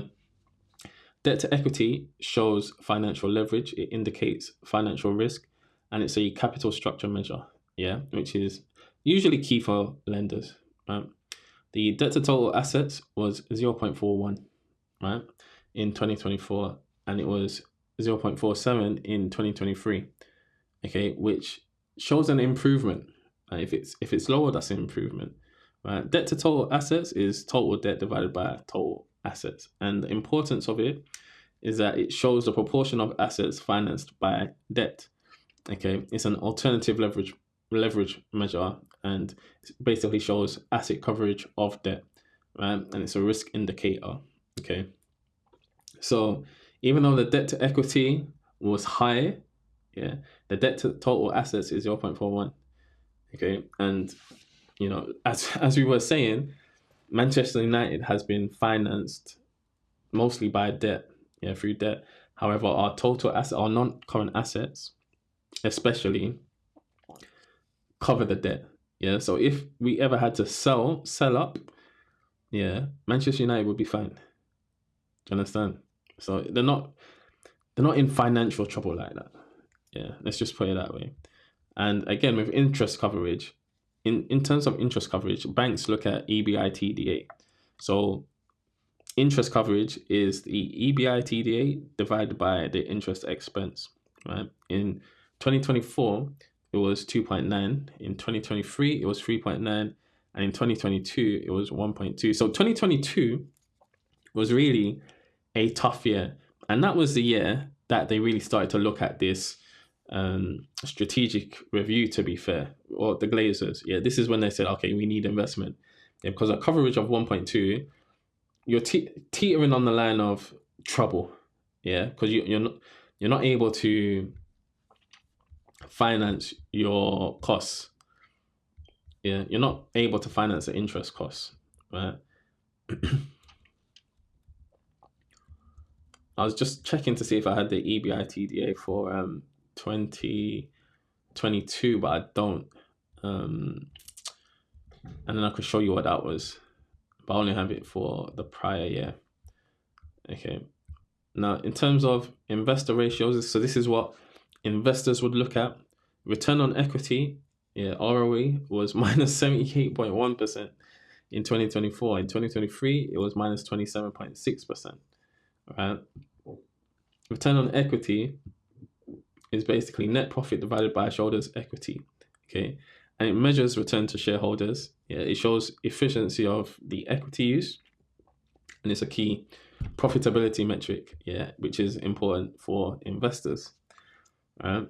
Now, the return on assets, which is net profit divided by total assets, was minus 8.4% in 2024, and in 2023 it was minus 2.2%. So even from return on equity to return on assets, it's decreased. Yeah, there's been a negative trend year on year, right? And again, that measures asset efficiency. It shows management's effectiveness, and it's an overall performance indicator. Yeah, again, it's a key efficiency metric. Okay, so for our assets aren't generating enough return. Okay, earnings per share is defined as net profit divided by the number of shares. Right. So in 2024, it was 0.66 minus 0.66 per share. Yeah. So that shows profit per share, and it's a key investor metric, and it's the basis of valuations, right? And it's also a growth indicator. So at 0.66 per share, Manchester United wouldn't be a good investment based on their based on this annual report. Yeah, this for a normal company, this will signify trouble. Yeah, this would be very troubling, right? The PE ratio was minus 19.5 times. Right? Price earnings ratio, which is basically the share price divided by EPS. Okay, and this is another valuation metric. It shows market expectations. It's a useful comparison tool as well to compare companies, and it's an investment indicator. At minus 19.45%, from a traditional investor standpoint, it's not worth it. This club will not be worth investing in. Yeah. So negative profitability shows, negative profitability metrics show operational challenges. Low liquidity ratios indicate working capital pressure. Right? The high debt to equity shows significant leverage, which we know. The negative return shows poor financial performance, and this includes the ROA, return on assets. And the negative PE ratio indicates unprofitable periods, right? And I'm sure the previous year you had a negative PE ratio too, yeah? So it's not good. Yeah, it's not good at all. Yeah, so from a pure investment perspective, Manchester United stock would be unattractive because there's no income return. Yeah, there's no dividends being paid, okay, at the moment, right? There's no return on capital to shareholders, yeah, and there's just no income stream for investors, right? So there's normally two ways that investors typically make returns on stocks. Okay, so it's dividends, which is income return, and it's share price appreciation, which is just capital return. Right. So with Manchester United, there's no income return. Yeah, dividends aren't being paid. Right.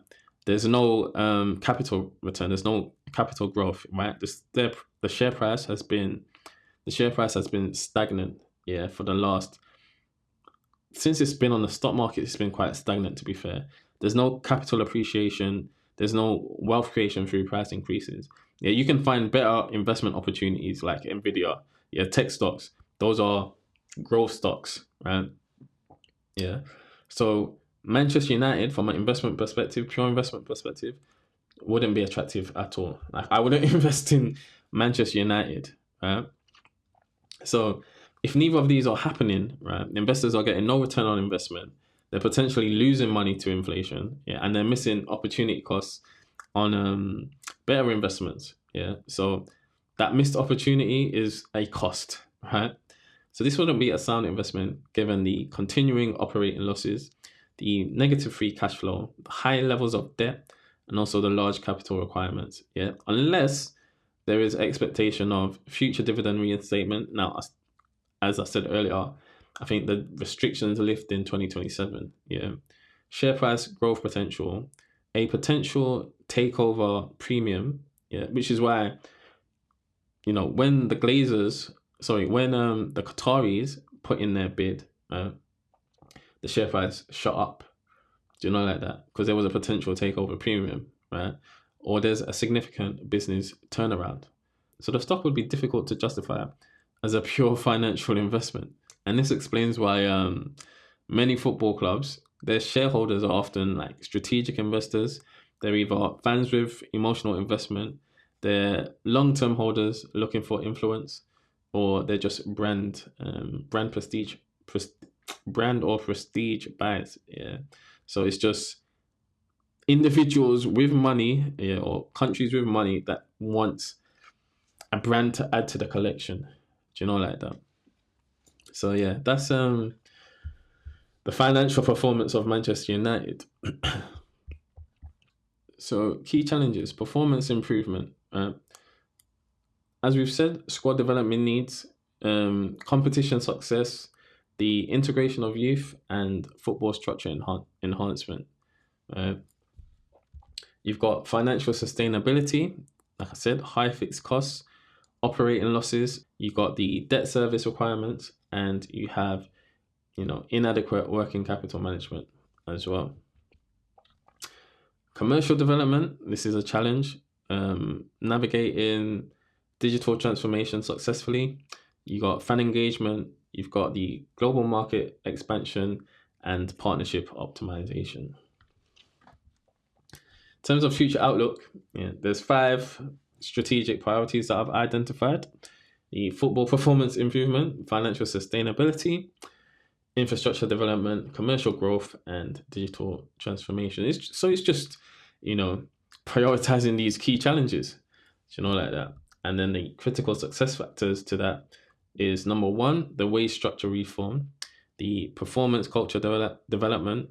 You've got the commercial partnership growth, operational efficiency, and strategic investment management as well. I'm only going to focus on the wage structure reform, right? Because that's the big one, to be fair. So if we look at the Premier League, these are the big 8 clubs in the Premier League, or at least the clubs that finished in the top 8 in the last season, 23-24. Right, so you got Manchester City, Man United, you got Arsenal, Chelsea, Liverpool, Aston Villa, you got Tottenham, and you've got Newcastle, right? So Manchester City pay the most per year, right? Per annum is 202 million. Now, this information is taken from Capology, yeah? Not all the information is accurate or verified, so you need to look at it, take it with a pinch of salt, like that. So Manchester City, 202 million per year. Yeah, they pay the most in wages, right? However, they win things. Yeah, they win things. They've been dominating the Premier League, and they've been performing in the Champions League. Right? Average salary was 162 K per week, right? So on average, they pay the most per week as well. Median, again, they pay the most per week as well, right? Man United finished 8th last season, yet we spend 186 million per season, per year on wages, right? We're 3rd in terms of average salary per week, behind Arsenal, and median salary per week. But in terms of total salary, we pay 186 million. We're 2nd, yet we finished 8th. 8th last season. I think we finished 3rd. the season before, and we finished 6th the season before that, yet we're paying the second highest wages in the league. And we're not getting, you know, we've only been third once in the last 3 seasons. Yeah. Other than that, we've been outside the top 4 in the last 3 seasons. Do you know like that? So that's a problem, right? That's a problem. Okay. Now, Tottenham, Newcastle, and Aston Villa, yeah, their wages, right, from Capology, just based on Capology, less than 50% of the wages were verified. And this is base salary, by the way, for all clubs, base salary. So that's just take that into consideration, right? So again, this just provides a rough estimate. It's not accurate to the penny or anything like that, but it provides a ballpark to work off, you know, like that. So yeah, as I was saying, we're paying the second most. Yeah, we're paying the second highest wages in the league, but we're not getting, you know, we're not finishing in the top 3. We're not even finishing in the top 4 on a consistent basis. Last season we finished 8th. Yeah, we finished 3rd in the season before that, which I believe was a fluke, to be fair, and we finished 6th the season before that. So our position is really 7th. Yeah, 7th, to be fair. We're paying 186 million, the second highest wages, the second highest salaries in the league, but we're not getting top 3 performance. Yeah, we're not getting top 3 performance. You know, like that. We're not even getting top 4 performance for those wages. So I've calculated the average salary per week, and I've calculated the median salary per week. Now, using the median would give us a better representation of the typical player salary at each club, as it removes the skewing effect of extremely high earners. So, like, let's say for instance Manchester United, it would exclude the skewing from Rashford or Casemiro's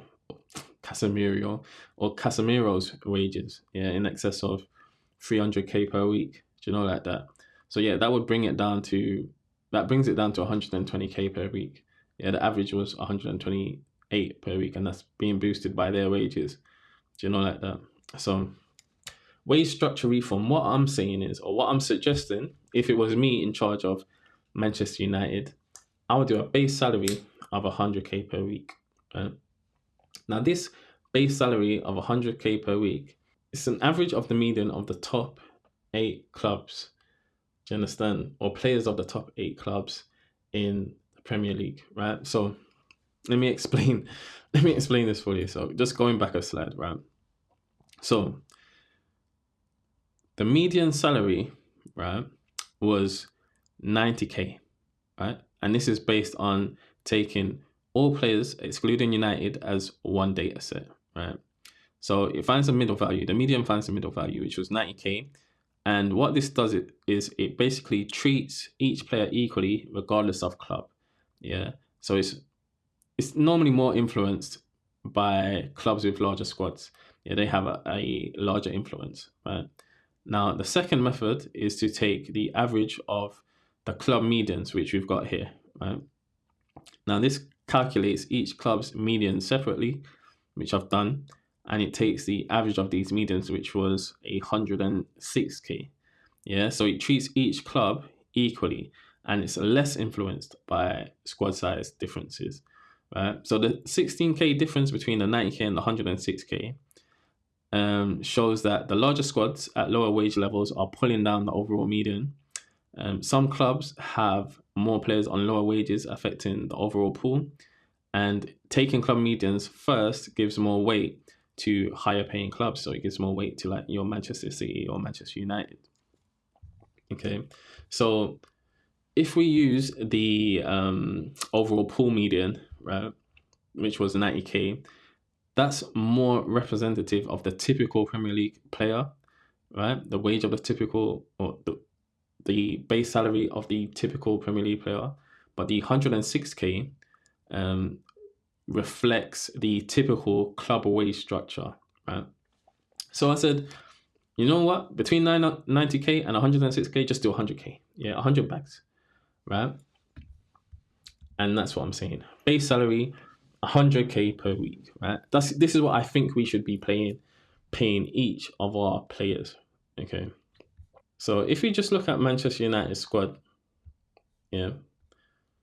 So I've got here, as I said, I've split it out between like summary, consolidated. That's all players from the top 8 clubs. Tottenham split out, Newcastle, Manchester United. See with the most information: Villa, Liverpool, City, Chelsea, Arsenal. So if you look at Manchester United's squad, yeah, again, this is from Capology. We have the second highest wage bill. Yeah, there's a significant gap between the highest earners and the lowest earners. So obviously here you've got like Toby Collier on 5k, Daniel Go on 5k. You know, you've got say you got Amad Diallo on 29k, Marcus Rashford up on 300k. Yeah, I'll get onto that in a minute. Yeah, I'll get onto that in a minute. Yeah, but there's a large proportion of high earning players for Manchester United, right? There's a large proportion of high earning players for Manchester United. Okay, but again, we're 8th in the league despite having the second highest wage bill, right? Which means that we're paying premium wages compared to better performing teams. Yeah, and this represents poor value for money in wage spending. Now, another thing with this 100k base salary, yeah. So the immediate impact for Manchester United would be, right, we've got, let's say, 11 players with 1 year left. Yeah, so they will need to decide quickly. Do you understand?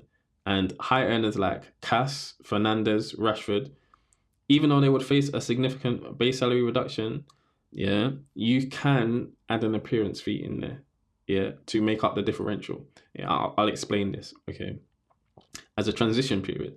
Yeah, so it could lead to a significant squad turnover, but we need one anyway. Yeah, half the team needs to go. Do you know, like that? It's just simple as. So from that perspective, because we are doing this rebuild, this is a perfect opportunity to implement this, right? And the financial implications, right? You have potential transfer income from player sales, okay? Obviously, you reduce the fixed wage commitments. You've got a more predictable base cost in the 100k per week, and obviously you've got the performance linked additional costs, okay? But again, they're additional costs, but they're on merit, right? In terms of your transfer market position, right? You set with this structure, okay, you're basically setting a clear negotiation position with new signings, okay? I believe like you should implement a no exceptions policy and thus make negotiations simpler. So for any new signing, you just say, look, this is it in it. 100k base, 100k win bonus, that's it, take it or leave it in it. That's it, right? And what it would do, it would attract players who back their ability to perform. So you wouldn't have players who are just here to be mercenaries and grab the money. And even if they are mercenaries, at least they're backing their ability to perform. Yeah, like I said, on average, it would be, at least based on the last season, it would have been 180k per week, right? 180k per week on average. So that's a lot more than 100k base, right? So even though it might deter some top targets, yeah, it's only really players, established players over, I'll say 25. They'll either be over 25 and in their prime, playing for a top club, or they'll be young and playing for a top club. Yeah. So like your PSGs, your Barcelonas, your Real Madrids, they'll probably be on over 100k per week. Yeah. So it might deter some top targets, but if you're looking at the type of player that we're going for, most of the players that we've gone for, especially under Ineos, have been under 25 years old, innit? And they were on roughly around 100k per week.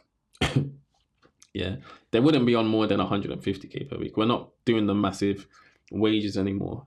Do you know, like that? The thing with this, though, is to maintain this, you will need robust succession planning. And this is where this is where the structure of the club comes in. Yeah, the recruitment, this is goes from the recruitment team, the sporting director. You need consistency in there. So when the manager changes, it shouldn't affect the club. Yeah, it shouldn't affect the squad. Do you understand? So this is really an opportunity to reshape the squad culture as well. It could also accelerate youth integration, and it's just a more sustainable long-term model, in my opinion. Yeah. So this would be my proposal. Yeah. That would just be it. 100k base salary per week for each player. That's my suggestion, or that's how I would do things if I was in charge of Manchester United, or what my proposal would be, right? 100k per week per player. That's 5.2 million per player per annum. That's what they would get as a basic wage, right? So the total squad base wage bill would be 2.5 million per week, right? Now for 25 players, because you can only register 25 players in the Premier League, that'll be 130 million per year, okay? And that's a potential saving of 56 million per year, because currently we're paying 186 million per year. Yeah, 185.6 million per year, right?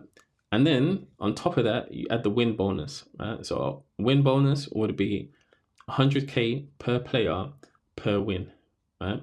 So roughly there's around 63 potential matches in a season. Yeah, you got 30 in the Premier League, you've got up to 13 in the Champions League, you got up to 6 in the FA Cup, and you've got up to 6 in the League Cup as well, right? So that's how I would structure things, okay? So potentially, let's say for instance, you won all 63 games, yeah? Match squads, 20. Yeah, you're allowed 20 players in the Premier League, right? And the domestic competitions. Win bonus of 100k, total win bonus would be 126 million. So if you do the 126 million plus the base salary of 130 million, you're spending 256 million in total on salaries. Okay. Now, if we used the 23-24 season as an example, we won 26 games. Okay. We won 26 games with a match squad of 20, that's an 100k win bonus per win, yeah, per player. You're looking at 52 million in total for bonuses. Add that to the base salary of 130 million, you got 182 million per year that you're spending on salaries, yeah, which is less than the 256 million, right? Similar to actually the 185 million, the 185.6 million that we would spend. Yeah, so it's still kind of in line, right? On the 22-23 season, so the season before, we won 42 games with a squad size of 20, win bonus of 100k, so 100k per win per player. You're looking at a bonus of 840 million total bonus, right? Add that to the base salary of 130 million, you're spending 240 million in total on wages, right, for the first team. Now, obviously, that's a lot higher than the previous season, and it's also a lot higher than the current base salary, but you're including the win bonus in that, right? Now, just to give you a player example, let's say, for instance, the player, obviously, base salary of 100k per week, 5.2 million per year, win bonus of 4.2 million based on 42 wins. The player's taking home 9.8 million per year, right? Which is roughly 180.8k per week. Yeah, 180.8k per week. To me, that's fair. Yeah, there's nothing. I think that's reasonable. Do you understand? Pay the base salary and then pay a win bonus on top. 180.8k per week per player. Sorry, not per player, but that would be the example. Yeah, if they were a part of the squad that won 42 games. So what I believe to be the major strengths of this is 1, financial sustainability, performance alignment, squad management, and the cultural impact. So for financial sustainability, obviously you've got the fixed costs being reduced significantly. You have performance-linked variable costs. You've got better alignment with club revenues, yeah, and you've got natural cost control in poor seasons. Right? In terms of performance alignment, there's a clear link between success and earnings. You have team-focused incentives. There's reward for genuine contribution, okay? And you're basically implementing a meritocratic system, yeah, which means that, you're being rewarded based on merit, yeah? You're being rewarded based on merit, yeah, meritocratic. Do you understand? Okay. In terms of squad management, it encourages high training standards, okay, because everyone would want to play or should want to play, yeah? There's a clear pathway for young players, right? It rewards squad players who contribute, yeah, and it maintains competitiveness. As I said, like everyone would want to be playing or would at least want to be a part of the match day squad, right? And in terms of cultural impact, it promotes a winning mentality. It encourages a team-first approach, especially with the win bonus, right? There's clear performance expectations, and it promotes professional standards. Do you know, like that? So those are what I believe to be the major strengths of this system, right? Potential challenges, okay, there's implementation, market position, and financial planning. So in terms of implementation, you might receive resistance from current high earners, such as your Rashford, your Casemiro, right? The agent might oppose, okay, because the agent obviously wants to do what's in the best interest of the player, right? Obviously, decreasing your base salary means that you can't just you have to perform. Yeah, you have to perform to get paid. Do you understand? You can't coast. Competition from other clubs as well, and the management of the transition period. So moving across to this structure as well. Right? In terms of market position, it could affect recruitment of top players. Yeah, they may need a higher signing bonus. Right now, the signing bonus, yeah, that's to the discretion of the sporting director, right?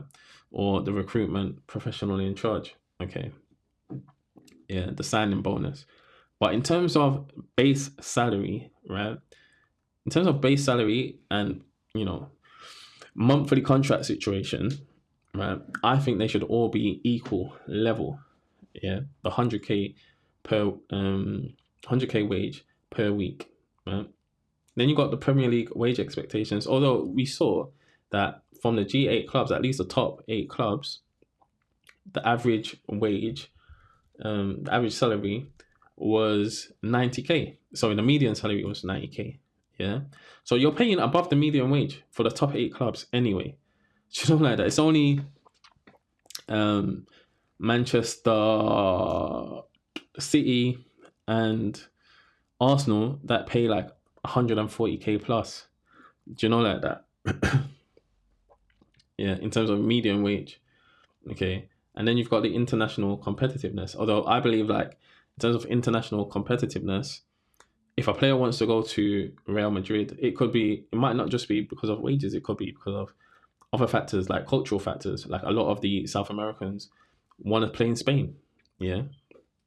They just want to play there. And that's not simply due to work permit reasons, but the culture there in Spain is similar, and the weather as well is similar or not too dissimilar from their home, their home nation or the country they're currently playing in. Do you know, like that? Then you got financial planning. So you would have to do adequate cash flow management for the bonuses. You have to make provisions for the performance-based bonuses. You have to obviously take into consideration the seasonal fluctuations and FFP as well. However, with the team that we've got in terms of, the CFO, Roger Bell and John Reece, they should be able to sort this out. They should be able to plan this effectively. Do you know, like that? And, we implement a lot more challenging and difficult processes and strategies, such as the hedging strategies for interest rate risks. Yeah, and foreign currency exchange risk. So it shouldn't be an issue, to be fair. Yeah, so what I'm recommending, is that we implement this at the start of, we ask players to renew their contracts, right, at the end of the season. So they've got 6 months to really think about it and decide what they want to do. You know, like that, right? And I think it's a good time because obviously we just got Ruben Amorim in. Yeah, so Ruben Amorim's in. Ineos have been here at least 1 year now. So, if they're going to do this, they're going to do it now, right? They've got to do it before the end of the current season, or at least not let it drag on into next season. So, for future contract negotiations, I know we're negotiating for a contract with, I believe, Kobe Mainu and Ahmad, Ahmad as well. So, yeah, I would do this now. Yeah, I'll do it now, to be fair. Another thing is, if players didn't want to sign this new contract, you tell them to get out. Do you understand? It's as simple as that. This new salary structure or this wage structure should be strict. So it applies to new signings. And if existing players do not want to sign, you kick them out, innit? You put them up for sale. Simple as, right? You don't break structure. And I think Liverpool employed a similar thing. Yeah. Now, some would say, that in terms of competition from other clubs, we're in the best position to be able to implement something like this, because this is where you can actually say, we're Manchester United. Like that. Yeah. We're Manchester United. Okay. Because of the commercial potential, right? And because of the brand. Like that. So even though you're getting 100k base, you're not earning so much. The extra that you get around that in terms of the publicity, do you understand? The social media following, like, as soon as you become a Manchester United player, do you understand? Your social media following grows exponentially. Yeah. So the looks or the endorsement deals, the opportunities that you're afforded just by being a Manchester United player compensates. Yeah. It compensates, or it makes up the difference. Do you know, like that? And this is, like I said, this is where you can say, this is where you should be able to leverage the brand. Do you know, like that? We shouldn't be overpaying for players. We've done that in the past because we can't compete on a football level. Yeah, and players know this, innit? Like I said, there's better projects out there. Right? We could never compete on a football level. Right? So we've always used the line of, "Here, we'll give you the most money in it." We've been paying people to play for us. So again, like I was saying, with these transitions, so transitioning players to this new contract, this new structure, you could implement an appearance fee, right? So what the appearance fee does, now I hate appearance fees. Yeah, I hate appearance fees. But what the appearance fee does, it basically is the differential between the existing contract, right? Or the current salary, yeah, and the proposed new salary, right? So I'll give you an example. Right? Going back to the example of Leitao. So he currently gets paid 7.8 million base. He gets 150 per week. With the appearance fee, right? What you're basically saying is you're paying him 100k per week, right? Now he's coming on 150k per week. So over a season, that's 2.6 million, yeah, difference, right? Now, if there's 63 games in a season, you basically give him an appearance fee per game, which is equivalent to that differential. So for Luke Shaw, that would be 41.3k. Yeah, that gives you your 2.6 million, and that makes up his his current contract. Okay, now I believe Luke Shaw has 3 years left remaining on his contract.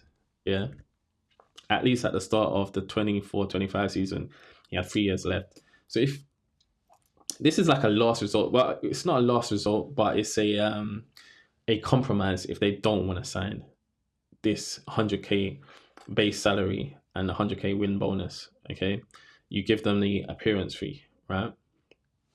So as I was saying, 100k per week base salary, that's 5.2 million per year.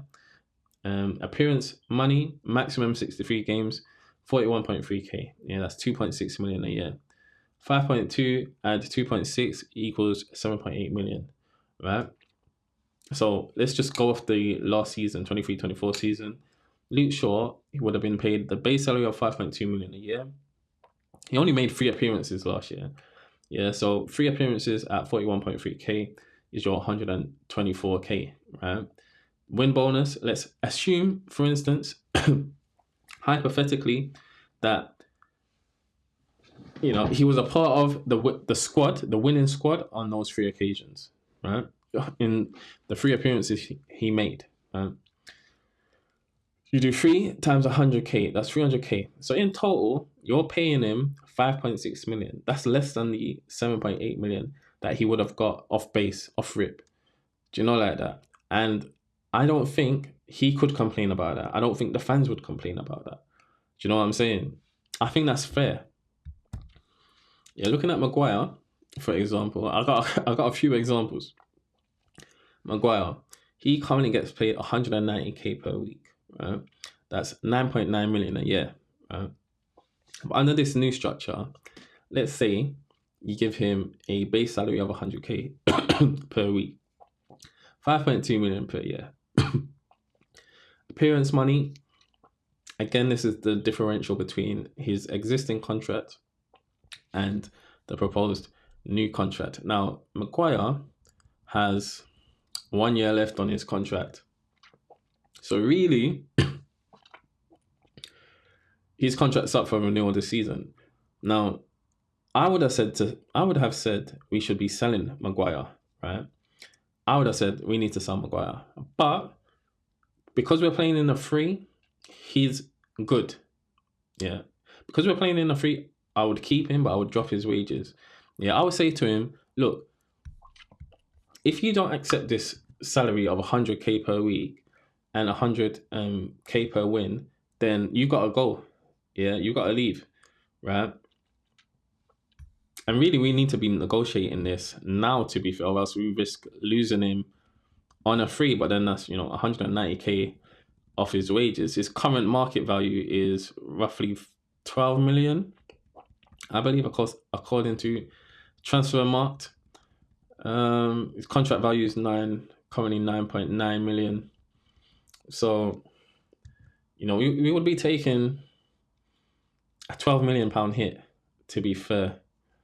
Yeah, or a 3 million pound hit. If you net it off. Okay. No, 12 million pound hit. We'll be taking a 12 million pound hit because that's, salary that's a transfer fee that you don't get back. You could probably sell him for like 20 million actually. Yeah, given the season that he's had as well, you could probably fetch 25 million for him. Add on the English tax actually. For 31-year-old, how old is he? Maguire's 31. He'll probably go for 30 million, 35 million. I don't think anyone's paying him 190k per week. And this is the thing, yeah. When you're setting a salary of 100k per week, a base salary of 100k per week, it makes them easier to sell, yeah. And you potentially won't have to subsidize their wages for any significant period of time. You'll make a contribution because the buying club should be able to afford it. But anyway, back to this. Let's say you gave him the 5.2 million base salary, right? You got the appearance fee, the appearance money, and potentially of 4.7 million. That's 74.3k per week times the maximum 63 games. So potentially 4.7 million. That brings him up to his current contract of 9.9 million, right? In the 23-24 season, so last season, you would have had the base of 5.2. He made 31 appearances last season. So that's 74.3k times 31, which is 2.3 million. Let's say he was a part of the winning squad on those 26 wins. That's 26 at 100k per win, 2.6 million. Again, you would have paid him 10.1 million for that season. So you can see that with this wage structure, yeah, you have the potential to actually earn more. Yeah, you have the potential to actually earn more than your current base salary, right? So I think it works. In terms of Cass, now Cass is an interesting one because I love Cass. I have to say I love Cass. Like, I had him on my FM saves. I'll buy him before he even went to Real Madrid. Like, I've known about Cass for a long time. Do you know, like that? And yes, he's on 350k a week. However, out of all our squad, he's probably the one who justifies that type of salary or above 300k. Yeah, just because of his experience. Like, the man is a Champions League winner. He's won multiple Champions League titles, multiple La Liga titles as well. Do you understand? So you got to show man his respect, innit? Yeah. 350k for Cass. Yeah. In my opinion, you need experienced professionals. You need winners. Yeah. I wouldn't have sold Varane either. Do you know, like that? I wouldn't have sold Varane. And Varane's actually younger than Maguire. Yeah, although he's injury prone. I would keep Cass in the team. Yeah, I wouldn't. Cass has what? So I'm just looking at the player salaries. Cass has 2 years left on his contract. Right? So he's got another year left on his contract. I would keep him. But I would say, yeah, I would keep him, but I would say, look, I'll give you 100k per week. Yeah, let me run you through this. So currently, obviously, he's on 350k per week. Yeah, that works out to 18.2 million per year, right? So with a base salary of 100k per week under this new structure, that's 5.2 million per year. The appearance money is based on the differential, right? So between his current salary and the proposed salary. Yeah, so over 63 games, potentially, there's 206k for him to make per game. That gives you 13 million. 5.2 at 13 gets you up to his current contract of 18.2 million, right? So based on last season, okay, let's say we paid him a base of 5.2. He made 32 appearances, 32 at 260k per appearance. That's 6.6 million.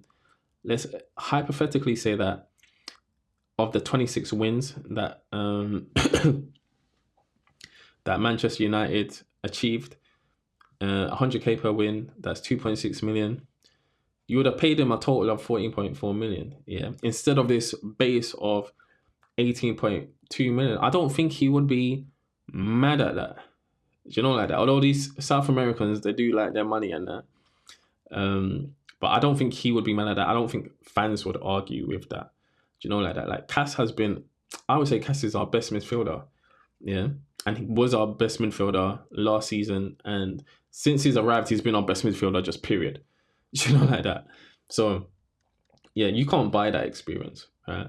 I don't think you can buy that experience. And I do think he can work in the system. Like, I do not know why Amarim's not playing him or has been reluctant to play him. I don't know if he's fell out with the manager or if, you know, there's rumours that he's asked to leave or, you know, Ineos are looking to get his wages off the book. So Amarim's keeping him out of the team so that we don't have to depend or rely on him. That could be a potential reason. But I would keep him. I would keep him and just say, look, we're willing to give you 100k per week. For the remainder of your contract, we'll give you the differential in appearance fees. So yeah, if you play, you'll still make up your existing contract. Yeah. And if you win on additionally, yeah, if you're part of the winning squad additionally, you'll even earn more potentially. Do you know, like that? So that's just what I would do. Looking at Antony, Antony is on what, 220k per week, I believe. 200 per week. Yeah, he's on 200 per week. That's 10.4 million a year. Right? Now let's say we pay him a base salary of 100k per week. Right? That's 5.2 million per year. To make the differential, yeah, that's 5.2 million a year. Over 63 games, that's 82.5k per appearance. Yeah, so 5.2 at 5.2 is 10.4, right? And that would equate to his existing contract. He's got 3 years left on his contract, right? Now, based on last season, he would have got the base of 5.2 million. Yeah, he made 38 appearances at 82.5k per appearance. That's 3.1 million. if he was, let's hypothetically say that he was a part of the winning squad on the 26 occasions that we won, at 100k per win, that's 2.6 million. So you would have paid him 10.9 million in total. Yeah, he would have actually made more under this new structure than he currently makes. Do you know like that? But I don't think we would be angry. Yeah, I don't think we would be angry paying him a salary of 100k per week. Like, we've effectively 10x his wages. I think he was on like 20k per week at Ajax. Now he's on 200k per week. Whoever put him on this ridiculous contract, right? And, you know, I think he's obviously there's pressure on him to perform. Yeah. Now, as a person, yeah, I think all of us would say like, look, I'm gonna try and get the most money that I can. Do you understand? Like, it's just how it is.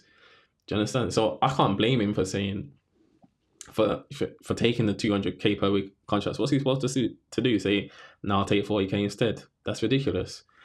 Like, nobody would be doing that. Yeah. But obviously he hasn't performed. We don't feel like he's performed to the level of a 200k per week player, right? But yeah, under this structure, I think it's fair. Yeah, I think it's fair for him to be 100k, get 100k per week, plus a win bonus of 100k per win. Yeah, he would have made more money. Yeah, he would have made more money. He would have made 500k more, half a mil more. Yeah, looking at Mount. Mount's another example. Yeah, Mount is on 250 a week. Yeah, Mount's on 250 a week. He's hardly played. Yeah, I don't know why we signed the Mount. Do you understand? This is one of Ten Hag signings. I don't know why we've signed him. Yeah, but let's say, for instance, yeah, he's got 4 years left on his contract. Yeah, 4 years left. 4 years left on his contract. I would say we sell him. Him and Shaw need to go. Yeah, if I'm Ineos, right, I'm looking to sell him and Shaw. Right? I'll go through the full squad at the end. Okay, but let's say you give him a base salary of 100k per week. Right, that's 5.2 mil per year.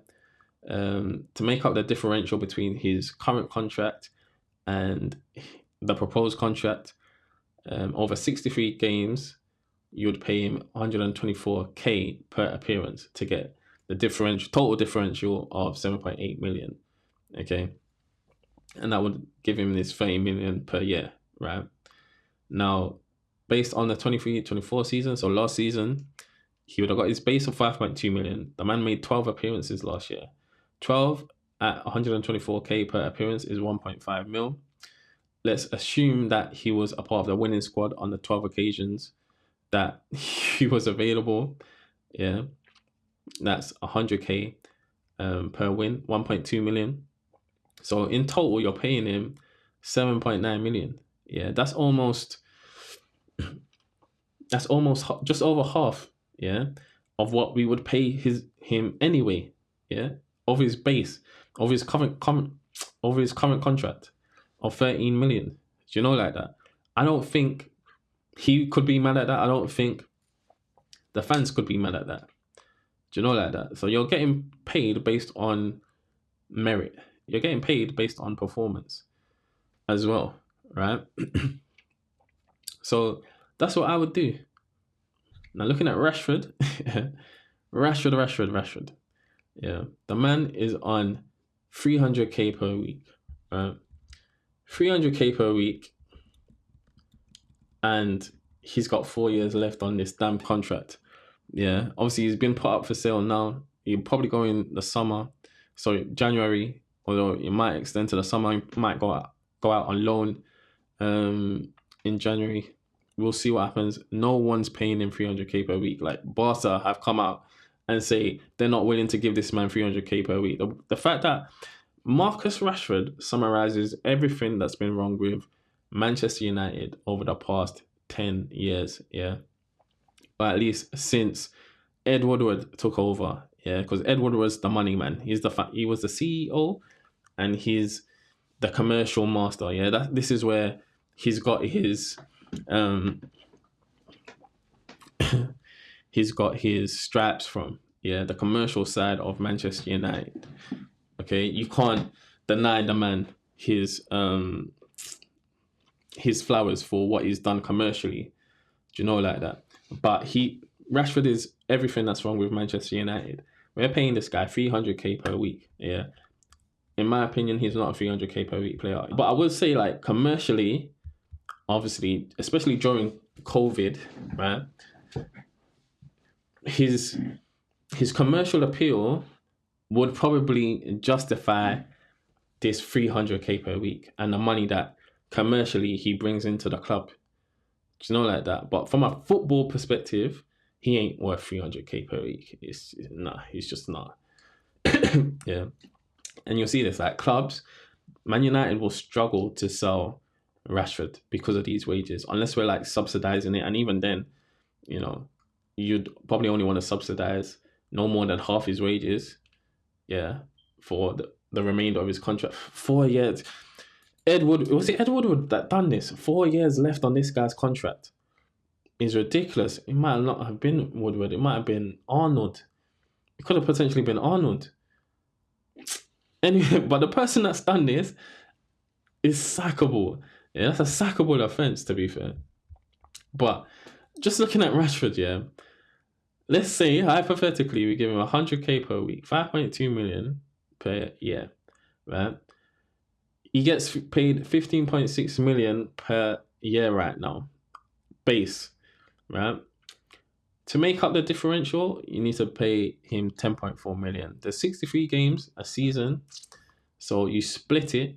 You spread that 10.4 million over the 63 games, which is 165k per appearance, right? So going off the last season, for example, right, he would have got the base of 5.2 million. He made 43 appearances last season, so 43 at 165k per appearance is 7.1 million. You have a win bonus of 26 of 100k. So we won 26 games last season. We won on 26 occasions. Let's assume he was part of the winning squad on those 26 occasions. He would have pocketed 2.6 million. So in total, you're paying him 14.9 million, right? That's not too far off the 15.6 million he's getting. Yeah, that's only what, a 700k difference. Yeah, but it's just the perspective. It's just the optics. Because for you to be on 300k per week and you're not performing, 300k per week, you're not performing, and someone like Ahmad is on 29k per week, that would sting. That would really burn. Yeah, and this doesn't just apply to football. You can think about any workplace. Yeah, even when you think about managers delegate most of their tasks. If they're on 100 bags a week and you're doing most of the work, but you're only getting paid 40k per week, yeah, you're gonna feel the type of way. Do you know, like that? You'd feel the type of way, right? Even with who else have we got in here? We got Mainu. Mainu's on 20k per week, right? I would say Mainu he's not better than Cass. Let's leave it out. Ericsson's on 150. Yeah, let's leave that out. Listen, Mainu's on 20k per week, right? Arguably, you could say that he was more critical to the team last season than Rashford. Do you know, like that? Rashford's on 300k per week, bro. Do you understand? Højlund's on 85k per week. Nah, you can't have that. Yeah, you can't have that. Yeah. Garnacho is on 50k per week. Amad Diallo is on 29k per week. You can't have that. You can't have it. Yeah, so the way it's structured at the club is just ridiculous. Yeah. But let's say, for instance, you're paying Rashford 100k per week. No one's going to be mad at that, right? Plus the win bonus of 100k. That's 180k per week, potentially. Yeah. And even then, we play on average, yeah. even though we play 2 games a week, right? So in 1 week, potentially, you could pocket like 300 bags. Yeah, you could pocket 300 bags for the week. Do you know what I'm saying? So if you win both games. But yeah, he just epitomizes everything that's wrong with Manchester United and how the club's been run over the past decade. Like, and he's got the most experience, right? 300k per week. He's been at the club for over 8 years. Yeah, he's made 426 apps.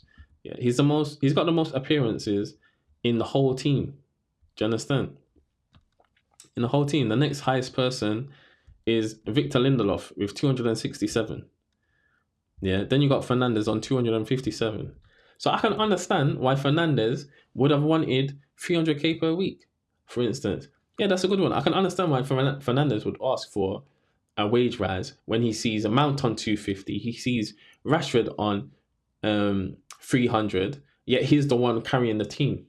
Yeah. Now, obviously, there's some arguments to say that Bruno's a detriment to the team, but he's been putting up the numbers, in it. Yeah, he's been the one putting up the numbers. He's been the one carrying Manchester United, right? 300k per week. And this is because of him. So he will break the structure, the salary structure. And I think it first happened with what's his name? Alexis Sanchez. Yeah, so I think he was getting 350k per week. We put him on 350k per week, but he potentially rose to 500k with bonuses. Yeah, but we got him on a free. Yeah, regardless of whether or not we get a player on a free transfer, yeah, their base salary should stay at 100k per week, or it shouldn't exceed like 250k per week just because we bought them on a free. If you're doing that, then pay them a signing on bonus. Yeah, pay them a signing on bonus, but don't pay them a base salary of 300 bags a week and they haven't won anything, they haven't done anything in football. Do you know, like that? As I said earlier, like Cass, he probably justifies his wage. He's got at least 4 Champions League medals, 4 Champions League trophies. He's got how many La Liga medals? Yeah. But Rashford, yeah, we haven't won anything, yet we're paying this man 350k per week. Yeah, Europa League doesn't count for me. League Cup does not count for me. Yeah, I'm talking Premier League titles and European Cups. Yeah, Champions League Cups. But yeah, so in terms of contract issues, yeah, we've had a problem with contract negotiations. Yeah, so we've overvalued players at the time of them signing contracts. Yeah, because normally this is what they do. They'll play good for the season and then we'll put them on a ridiculous contract. Then they fall off. They fall off after. So literally, it's like the contract comes up for renewal. They play well for the 6 months up to the time that their contract's due, and then after they sign that contract, it's just downhill. Right? We've got long-term high wages which aren't linked to performance. We've got, again, poor timing of contract renewals. We normally let players run down their contract, which puts us in a weak negotiating position. And thus we end up giving out ridiculous contracts like we did with Bruno and Rashford. Yeah. So there's a performance risk. So you've got the high fixed costs regardless of performance, which leads to a limited ability to rectify poor value. Then you have financial commitment exceeding output and restricted squad flexibility. So I'm just going to show you what this looks like. So say, for instance, yeah, when we're looking at the current market value and the contract value, right? Because this is essentially what it's pointing to. When the contract value exceeds the current market value, it shows that there's a problem, right? So let's say, for instance, Marcus Rashford. So his contract value is 62,400,000, right? 62.4 million. Now this should be a proxy for your market value, right? His market value is 45 million. This might be even less now. Yeah, this was done about a week ago. Do you understand? This was before he done the interview, right? So 45 million.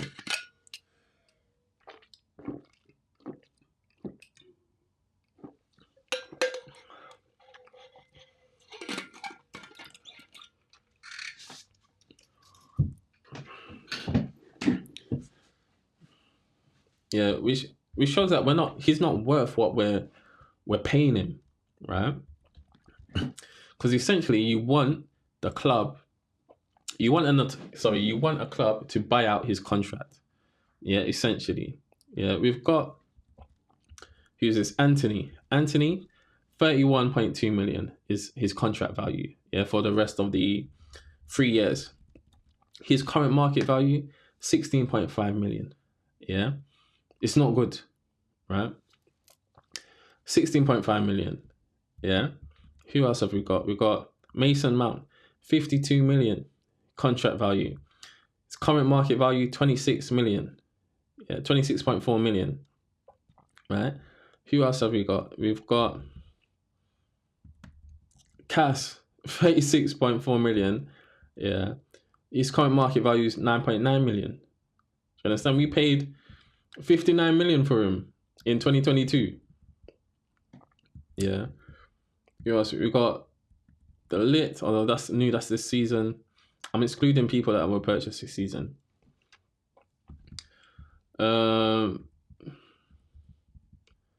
Yeah, in instances where the market value exceeds the contract value, it represents good value for money. Yeah, it signals good value for money, right? It shows that we're underpaying them for their value, essentially. Do you know like that? Right. Maguire, 9.8 million. He's only got a year left on his contract. Okay, his current market value is 12.4 mil. Right. Diego Dallo, 33 million. We're paying him 17. His contract value is 17.7 million. Do you know like that? So in terms of Diego Dallo, like his book value as well is 0. So if we sell him, because there have been rumors that we would sell him, I think it's like 50 million. Yeah, or at least 40 million. That's all profit. Do you know like that? So he's going to be up for sale, or we'll definitely listen to offers for him. But I will get back onto this. I will get back onto this. I'm skipping ahead a bit. But yes, contract issues. Yeah. So you got contract negotiation problems and you got performance risk. Yeah. And this is the difference between the current market value and the contract value. This is how I've determined it. Right. This is what it shows me. So the 5 advantages of this 100k per week, 100k per week basic wage and the 100k win bonus, right? So, and also the appearance fee as well, yeah, for these players on contracts that exceed the proposed new contract, right? So it maintains earning potential for top players.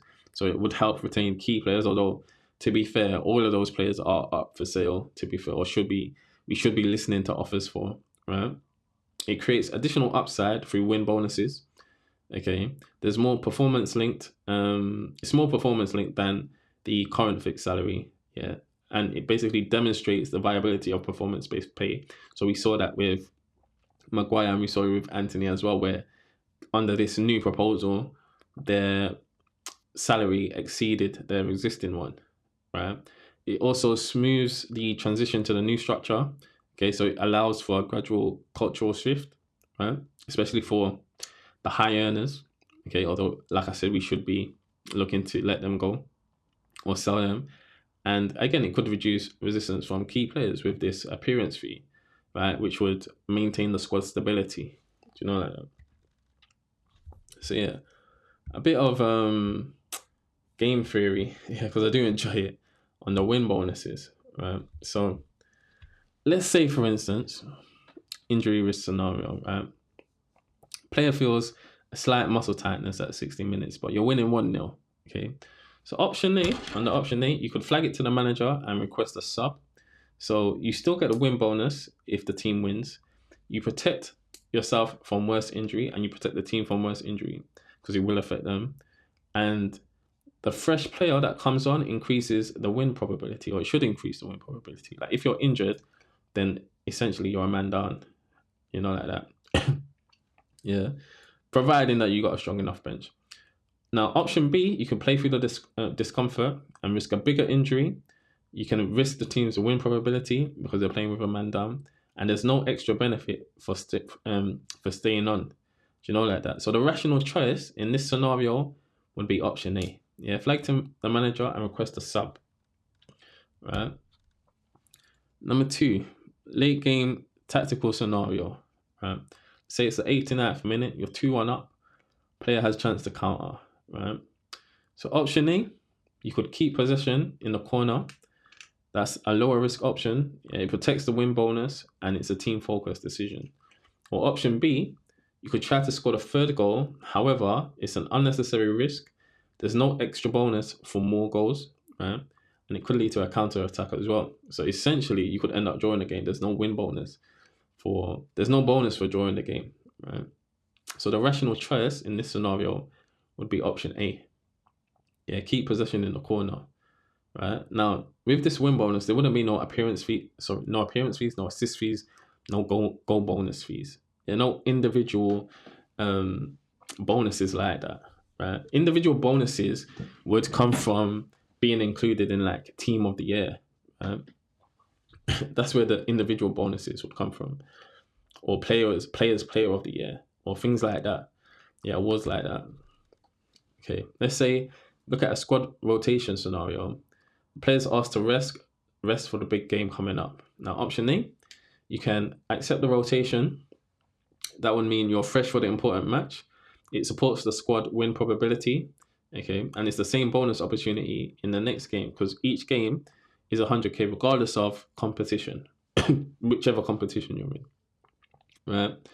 Alternatively, you could choose option B and push to play both.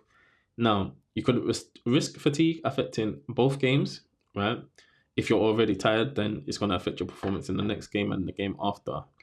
Okay, you could reduce the win probability, and there's no extra bonus for playing both.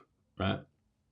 Now, let's say if you won both games, that's 200 bags you're taking home instead of 100 bags, for instance. But the rational choice would be option A. Okay, would be option A because you're fresh for the important match. It supports the squad win probability. And it's the same bonus opportunity in the next game, right? And yes, you want to play in the big games. Why would you risk being injured for the next game? It just doesn't make sense. Do you know, like that? Okay, recovery scenario. Okay, let's say you've got a minor injury. You could rush back for the next game. Yeah, option A, you take extra recovery time. There's a better long-term win probability. There's no appearance bonus pressure, so you're not thinking about, I need to play in this match for more than 15 minutes to get this bonus, right? And it supports proper recovery. Do you know, like that? Yeah, you want to be available for longer periods, for longer stretches, for more matches. Yeah. Or option B, you could rush back early, risk re-injury, and staying out for an extended period of time. Yeah, it might affect your performance, this injury that you have, and there's no financial benefit, right? So the rational choice would be option A. Yeah, take extra recovery time. I would have added animations to this, yeah, but as I said, it's not that deep. Now, training intensity scenario. Let's say it's the day before the match, competitive training. Option A, you could fully commit, right? So it improves team preparation. There's a better win probability because as a team, you're all fully prepared, yeah? Or you should all be fully prepared. It aligns with the bonus structure. Or option B, you could, just worry about yourself, self-preservation. There's no direct benefit. It reduces the team readiness and could affect your win probability. So, rational choice in that scenario would be option A. Yeah, so the 5 win bonus benefits that I would say is that it promotes a team first decision making process. So it promotes team first decisions. It supports proper medical fitness management, free It aligns individual and team interests. Okay. Number 4, it encourages professional behavior. And 5, it creates clear decision frameworks. Do you know like that? So that's the 5 benefits, benefits of the win bonus that I would say, yeah, or that I would recommend implementing. Now, the thing about appearance fees. So I've got win bonus versus appearance fees.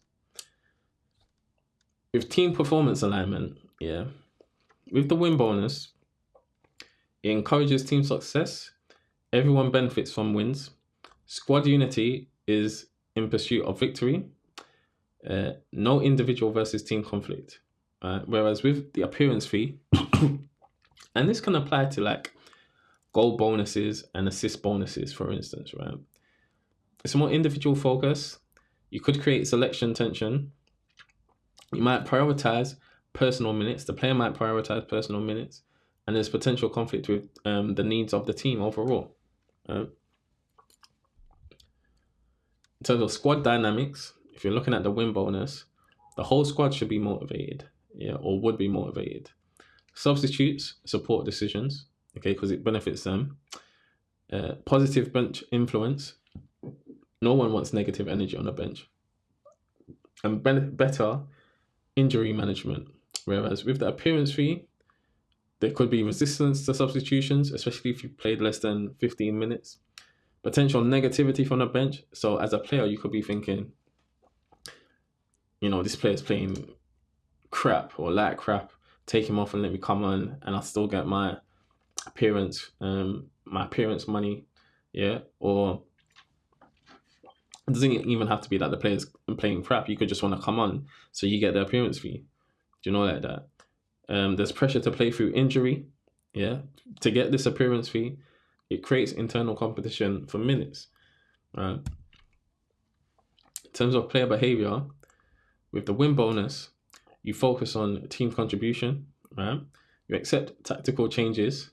It supports rotation policy, yeah, and there's risk taking for wins. Do you understand? So you're not going to play, you're going to be strategic, okay, or take calculated risks in pursuit of the win. Do you understand? You're not going to be stupid about it. You're not going to be silly about it. Whereas with the appearance fee, again, you're focusing on personal minutes. There's resistance to tactical changes. You might get frustrated with the rotation policy, and you may even play conservative to stay on the pitch.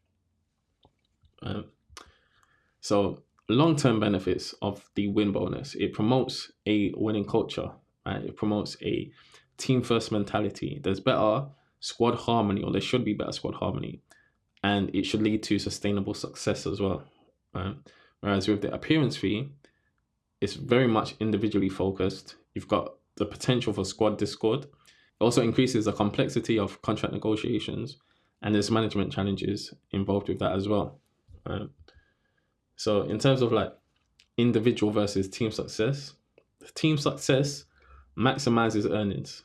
Okay, so more games you win, especially in Europe, obviously it's a cup competition, you win games, you play more games. Do you know like that? So win bonuses incentivize team performance, and appearance fee is basically secondary to wins, right?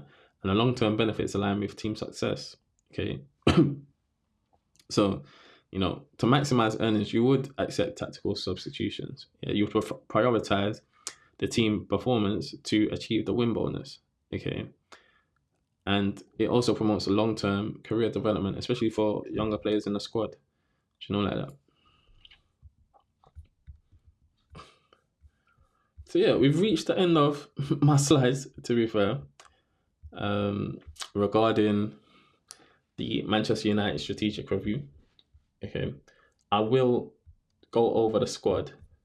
There's actually 70 slides. 74 slides in total.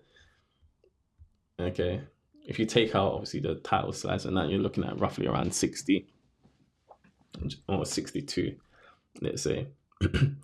But yeah, that was my strategic review of Manchester United. And again, like just looking at this squad. So if we go to the squad now, we've got Victor Lindelof, Bruno Fernandes, sorry, he's a defender. So Victor Lindelof is in his prime years, approaching his prime years. Harry Maguire's in his prime years. Johnny Evans is past his prime at 36. In midfield, you got Bruno Fernandes, Cass, Christian Eriksen in their prime years. Yeah. Cass is coming to the end of it, and so is Christian Eriksen. You probably want to move them on. But like I said, with Cass, he's got experience. So even if he's playing in cup games, I was still playing. Yeah, I was still playing. And the thing about that is, you see with Cass, sorry, what was I going to say? My mind's gone blank now. I'm thinking of a lot of other things right now. Yeah, sorry. What I was saying is, you want to have experience throughout the span of your team. So you want to have someone experienced in the goalkeeping position, in defense, in midfield, and in attack. Now we've got Cass. We would have had Varane, but we sold Varane for whatever reason, right? So I would have kept Cass and Varane, even if they were on high wages. But as I said, I would have done this 100k wage structure thing. Yeah. Again, you could add in the appearance fees to make up the differentiation. You could have added in the appearance fee to make up the differential, right?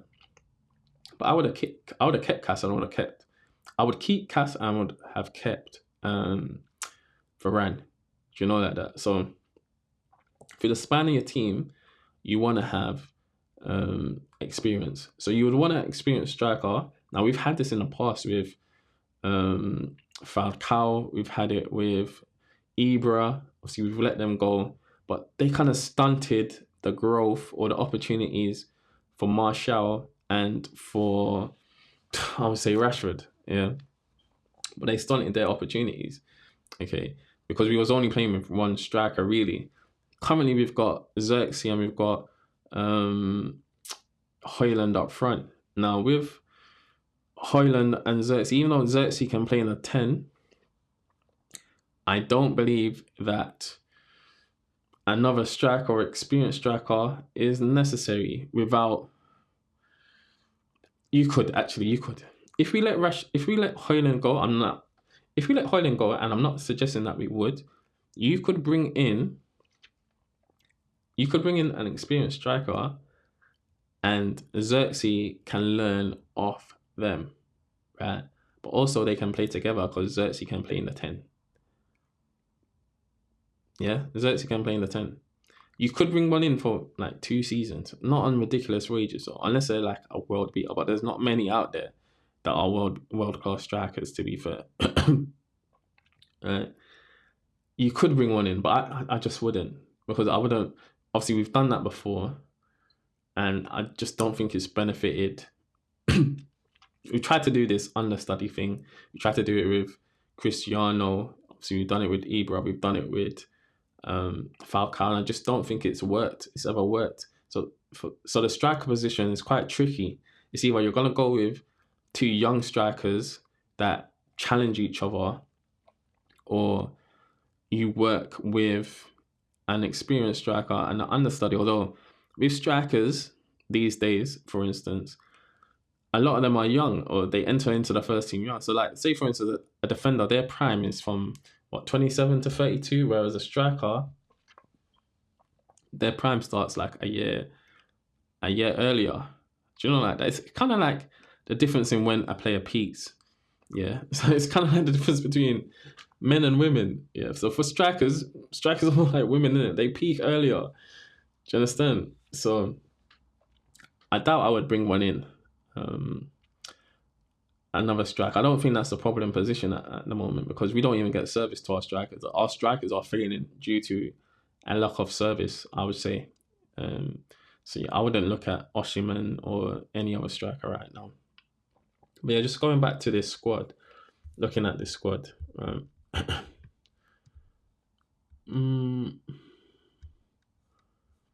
So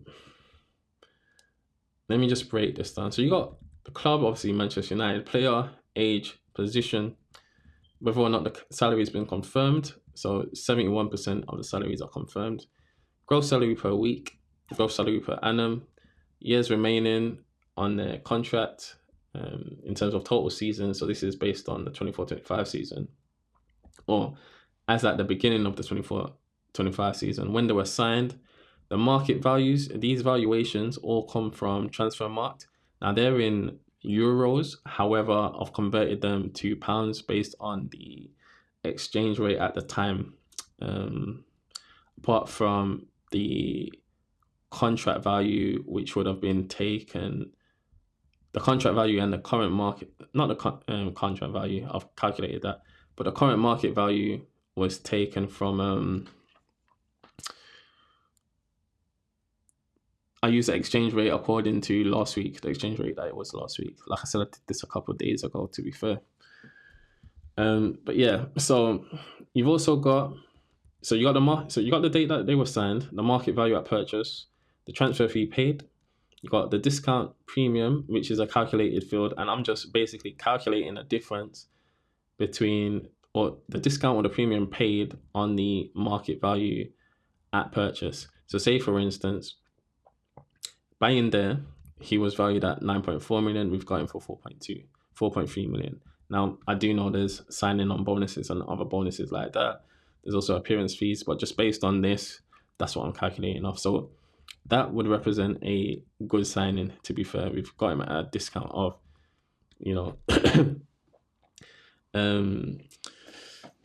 discount of 55%. Whether or not he's still worth that, obviously that's debatable.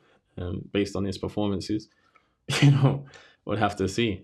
Probably not, but it is what it is. Okay. So yeah, you got current market value, contract value, the book value. So the book value is basically what would be showing on the non-current assets in the annual report. You've got the years at club, how much time they spent at the club, and the number of apps as well. And here I've just calculated the differential and what the appearance fee. So you would have saw that in the presentation. Okay, so just looking at this squad, so see we've got a young squad in midfield and the forward positions. They haven't peaked as yet, or they're in their prime years. Yeah, I wouldn't look to sell these players based on them going downhill, although obviously Rashford's 27. He should be entering his prime. I don't think he's going to improve, but I don't think he's worth 300k per week, as I've mentioned. Obviously, Sancho's on loan, paying him 150k per week. He would be on 250k per week. And this is the thing, that this is another sackable offence for what's his name, Dan Ashworth. Like letting Sancho go when we need an inside left 10. Yeah. Sancho would have been perfect for that role. We've let him go. He was only on 250k per week, right? And we've let him go on the basis of Erik ten Hag didn't want to work with him. Okay, Erik ten Hag's not here. We're playing Amorim's system. Sancho would have been perfect in this system. Yeah, there were rumors that Amad Diallo was going to be sold as well by Erik ten Hag. Erik ten Hag didn't want him. Do you understand? So Dan Ashworth is great that we've, I back in Ineos letting him go, right? I back Ineos letting him go because some of the decisions he's made are sackable offences, right? We're looking to let Marcus Rashford go. Yeah, Sancho can play as a left 10. He can even play as a false 9. Do you know like that? He can play as a false 9, and that would sort out your left 10 position and your striker position as well. Yeah, and you could have got rid of Bruno Fernandes. Bruno Fernandes wouldn't have to play in the 10. Yeah, because he can't play in the 10. He would have to play in the 8, and even in the 8, he's not very good in the 8 because he's not disciplined. Yeah. So in terms of our squad, we've made some poor decisions in the summer. Yeah, or Dan Ashworth has at least. I'm not gonna put it on Sir Jim. I'm gonna put it on Dan Ashworth. He's the sporting director, so that's who I'm putting it on. Yeah, and you could even put it on Omar Berrada. Yeah, but I wouldn't put this on Sir Jim. Like, since Ineos have come in, they've actually made, and you can see that the transfers or the signings that we made this summer are Ineos signings. They're not Erik ten Hag signings. Like I said earlier, yes, Erik ten Hag may have had a veto and, signed it off, but these are predominantly Ineos signings, and you can see it by the numbers as well. So if we look at it, so the lit Mazraoui, let's look at Euro, right? Euro market value was 42 million. Yeah, we paid 52 million. Yeah. That's only a 24% premium. Okay. Euro is a young talent. He's 19. Do you understand? He's a prodigy. He's kind of like what Luke Shaw would have been. Yeah. At his age. To pay 52 million is a good deal. Like, if you look at Luke Shaw, 10.4 million was his market value. We paid 30 million for him. 188% premium for Luke Shaw at the time. Yeah.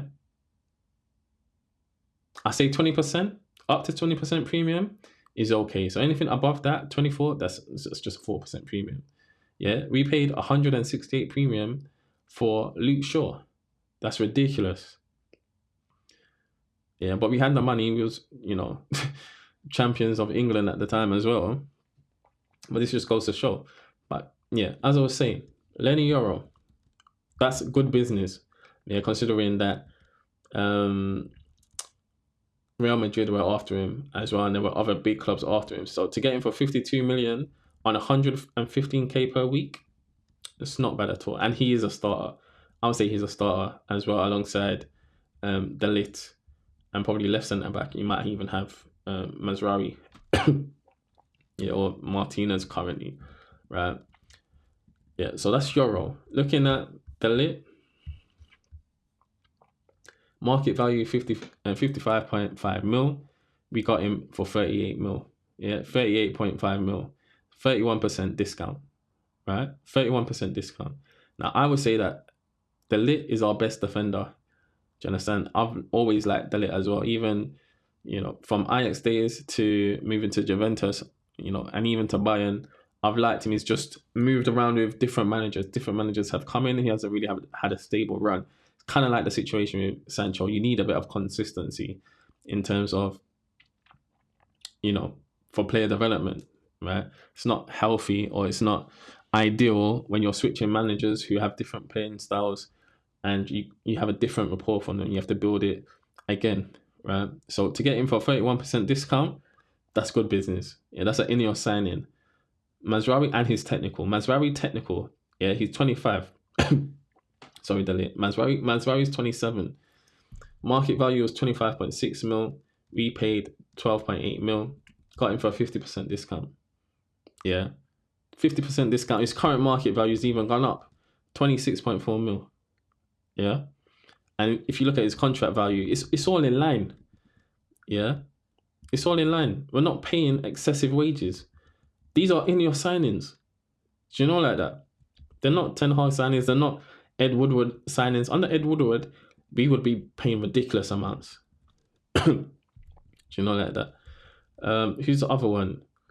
Manchester, Mazraoui. Then we had Ugarte. Ugarte, market value was 37.8 million or 37.9 million.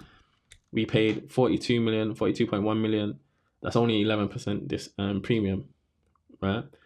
11% premium. People would say that Ugarte has been our best midfielder this season, yeah? And he's important to Amarim's system, yeah? That's a good deal. That's a good signing, right? We need a player of his profile. Yeah, we had it before. I would say we had it before with Fred. Obviously, Ugarte is only 23. Yeah, so he's younger, right? So even then, another Ineos signing. It's not a Ten Hag signing. It's not an Ed Woodward signing. Okay. Market values increased as well. 41.3 million. Contract value 31.2 million. Yeah. Next one. Joshua Zirkzee, final one. Market value was 42 million. Obviously, we got him for 35.7 million. Yeah, 15% discount. Yeah, I'm sure he had a release clause though. Yeah, but that's a good deal for the profile of player that Zirkzee is. And I think a lot of people don't know how to profile players or understand how rare a player like Zirkzee is. Right, he's 23. He can play in the 9 or the 10. he's basically, people have compared him to Berbatov, right? Berbatov, yeah. He probably doesn't have Berbatov's touch. Berbatov's touch was immense, but that type of player is rare. Yeah, among strikers, they're rare. So you would keep them because they just provide you with something different. He can hold up the ball. He can link play. Yes, he looks kind of languish when he moves around the pitch, but so did some of the best players in the world. Do you know what I'm saying? Right. And as a replacement for Anthony Martial, I'm happy with him. Yeah, and I would say that he's our first choice striker over Rashford, over Højlund. Yeah, he's older than Højlund. Oh, he's older than Højlund. He's on more money than Højlund. I would say Xerxes our number one striker. To be fair, he just needs to get used to the league. Højlund's had more time in the league. Do you know like that? But just looking at his numbers, as I said, obviously his market value's gone down a bit, but he hasn't played. He's hardly played. He's hardly starting matches. Do you know what I'm saying? So that's Xerxes. But all of these signings are Ineos' signings. And if we go back to, let's say, the previous year, yeah, Antony. If we look at Antony, we paid 81 million for Antony. He was valued at 30 million at the time. Do you understand? That's 171% premium that we're paying for Antony, right? And we put him on 200k per week. We 10x his wages. That's not Ineos signing. Ineos will not be doing that. Yeah, Ineos will not be doing that at all. Right. Who else is there? Cass. Even Cass is signing. He was worth 34 million. We paid 60 million, essentially. Yeah, 77% premium for someone who was 30 years old. Do you understand? Even though, like I said, he's a world-class player and probably would walk into most teams in the Premier League at least. Yeah. Or even actually in the world, he would walk into and start most games for most teams. Do you understand? Obviously, Real Madrid, they were going for a younger team. If you look at their squad, yeah, you can see why they let Cass go. But for any other team, he's walking into there and he's starting games. Do you understand what I'm saying? Right. Who else do we have? Maguire, right? 46 million was his market value. We paid 80 million for him. 74% premium. Yeah. Take off the 20% and 54% premium. Now you could say that's a Man United tax. You could say it's also English player tax. Although I believe it's not going to be English player tax because he's owing euros. I don't think that counts on a global scale. So yeah, the transfer fee probably includes the English tax as well. English player tax. Right. All of them would exclude English player tax, to be fair, these market values. Because this is coming from a European data source, so they wouldn't care. They'll be agnostic towards the Premier League. But yeah, we paid 80 million for him. Yeah. And we put him on ridiculous wages. No one's paying 190k per week to Harry Maguire. Yeah, especially at 30 years old. 31 years old, sorry. Yeah, it's just not happening. Then we got... Who else have we got? Can I increase the size of this? Let me just increase this a bit. Hopefully that's better. Okay. So, if we're looking at the players that we could potentially sell, right? Diego Dalot has potential to be sold. He's been there for 6 years. His value on the books is probably he's probably been fully amortized. Yeah, fully amortized, not depreciated. Yeah, but he's basically nothing on the books. So anything that we get in for him would be pure profit. Yeah, so his current market value at the time that I've done this was 33 million. Now, like I said, there were suggestions he could go for 40 or 50 million to Real Madrid. Would I sell him and get someone else in? Yeah, potentially. I wouldn't say no. If a good offer comes in, I would sell him. Right? And I'm sure that's what Ineos would be thinking. Harry Maguire, now his contract, we gave him a 6-year contract. Don't ask me why. He's been here for just over 4 years, going on 5 years. But I've depreciated everyone on a straight line basis over 4 years. Obviously, Harry Maguire has a 6-year contract, so he's probably still worth something on the books. Would I let him go? If a good offer comes in, I will let him go. However, he's got 1 year left on his contract. Can we get another centre back in who gives us what Harry Maguire gives us without spending a ridiculous amount of money? Probably not. However, I would reduce his wages. I would not be giving him 190k per week. Like I said, I would do the 100k per week and the 100k goal bonus, right? Not goal bonus, sorry, win bonus. Yeah. Johnny Evans, he was on a free. He's going to leave. He will probably leave at the end of the season. Got 1 year left. Who else have we got? Tom Heaton. 1 year left remaining on his contract. He potentially could go. I wouldn't mind that. Luke Shaw, 10 years. He's been at the club 10 years. He's fully depreciated. So fully amortized on the balance sheet. I don't think he's... Anything that we get in for him would be profit. Obviously, he's currently worth 16.5 million. He's supposed to be worth so much more. Like, he was supposed to be England's first choice centre-back until he retires, but he just hasn't played. Right? So 16.5 million. Would I sell him? Yes, I would sell him. I think Ineos would be open to selling him too. Yeah, just because he's just not available. Yeah, he's just not available. Do I see anyone taking him for 150k per week? Probably not. He's just going to be hard to remove. And he's got 3 years left on his contract. It's terrible. Lindelof, 1 year left on his contract. Again, been there 7 years, probably fully amortized now. Worth 8.2 million. I would look to... I wouldn't renew his contract, but you're essentially you're letting go of him for a free. Yeah, because his contract would basically, unless you've got an extension clause in there that you could trigger, then he can potentially start speaking to clubs in January. So he will leave on a free. This is what I'm saying. Like, we have players that just run down contracts. Do you know, like that? So yeah, I would... He can do what he wants to do. I'll let him go, to be fair. I'll let him go.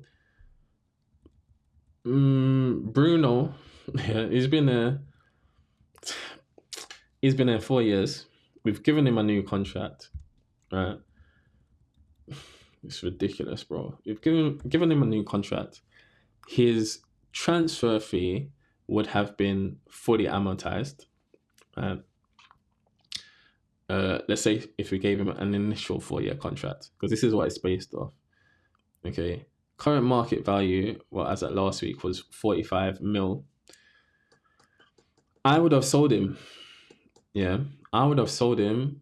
Well, I wouldn't have renewed his contract and given him this ridiculous contract in the summer. Yeah, that's on Dan Ashworth. Unless he becomes more disciplined, and I don't know if he will at 30 years old and would be willing to change his game at 30 years old, I would sell him because he can't play in the 10 and he's not a good 8. So I would potentially sell him or look to sell him. But who's going to pay him 300k a week? We'll be subsidizing wages again. Do you know that? Unless he wants to move to Saudi League. So that's difficult. Yeah. That's difficult. And this is it's an Ineos problem, innit? Because, you know, earlier I said it wasn't Jim, but again, it's all under his watch. It's Dan Ashworth, and rightly he's been sacked, but Jim's dropped the ball on this. Jim's dropped the ball on this. Now, obviously, he wouldn't have in-depth player knowledge because he's just busy, innit? To know Bruno's not playing well, or to know Bruno's performance over the past, well, since he's arrived, to be fair, or profiling him. But Dan Ashworth, as sporting director, will take the blame because he should know better. Yeah, he should know better. But I would look to let him go. Again, with Cass, as I said, I would keep him. I would keep him just for the experience. Yeah, because Mainu, even Gore, would learn so much off Cass. Even though Mainu, I would say, is a 10, so is there much he can learn from Cass? In terms of positioning and passing, he could improve his positioning and passing from Cass. But yeah, just the overall experience that he has in midfield. I would keep him. I would definitely keep him. At least see out the remainder of his contract. Yeah, but again, I would do the 100k base and do the differential in appearance money. Yeah, just for this, because I think that experience is invaluable.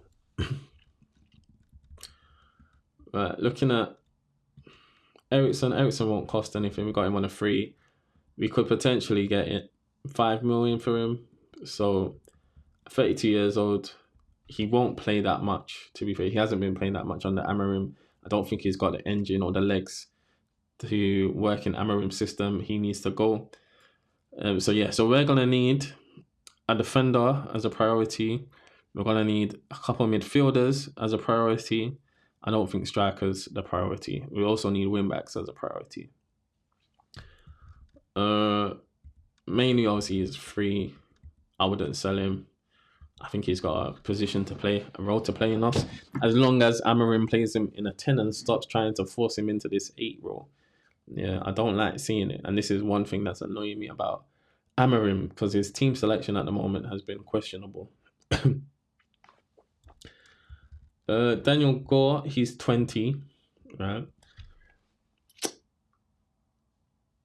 This was another thing that I forgot to mention. So, with the 100k per week base salary for all players, yeah, players under the age of 21 do not have to be registered in the Premier League if they're under the age of 21 and they've spent more than 2 years with the club, right? So the 100k base per week would only apply to registered players. For the youth, you can pay them 50k per week. You could pay them 25k per week, whatever it is. Do you know like that? So you're actually saving more money than the how much did I say? 256 million. That potentially that would be that was proposed. Yeah. So you could potentially save more than that. Yeah, I would say you need a starting 11. You need 2 starting 11s. Yeah, you need an A team and you need a B team, and they shouldn't be too much different. Like if you look at Manchester City and also Chelsea, they could put out 2 strong teams. Yeah, that should be able to achieve top 6. Yeah, top 6 in the Premier League, right? Qualify for Europe in the Premier League. Yeah, if you had played each starting 11, now some would probably achieve, top 4 or whatever. But you should have 2 strong starting 11s. Sorry, you should have 2 strong. You should have 2 strong starting 11s, right? And rotate the players. Yeah, there's a lot of games. 63 games is a lot. And if you're worried about injury management, do you understand? And maintaining performance levels. Like if you look at Amad Diallo now, yeah, if you look at Amad, he looks leggy, he looks tired. So does Mazraoui. Yeah, because we keep playing them, right? So having 2 starting 11s is what we should be aiming for, right? That's in my opinion, okay? And then the remaining 3, they could be youth players, yeah, or exceptional youth players, or they could be the experienced players, depending on how you wanna do it, right? But I would say youth players, okay? Experienced players that I was saying from, let's say 27 and up, or players in their prime or coming towards the end of their prime. on the 300 by so week. They should be serial winners. They should be winners, like that throughout the spine. So yeah, and you could say there's an argument to be made that Matthias de Ligt has that experience because he's played for top clubs and he's won things. Do you understand? I'm sure he's got some titles with Juventus. He's definitely got titles with Bayern, and he has titles with Ajax. So there's a winning mentality there. Do you know like that? More so than Bruno. More so than Bruno. I wouldn't say Matthias de Ligt should be captain, although that's not a bad shout actually. Out of our current team, de Ligt probably has the most. Actually, no, Caswood.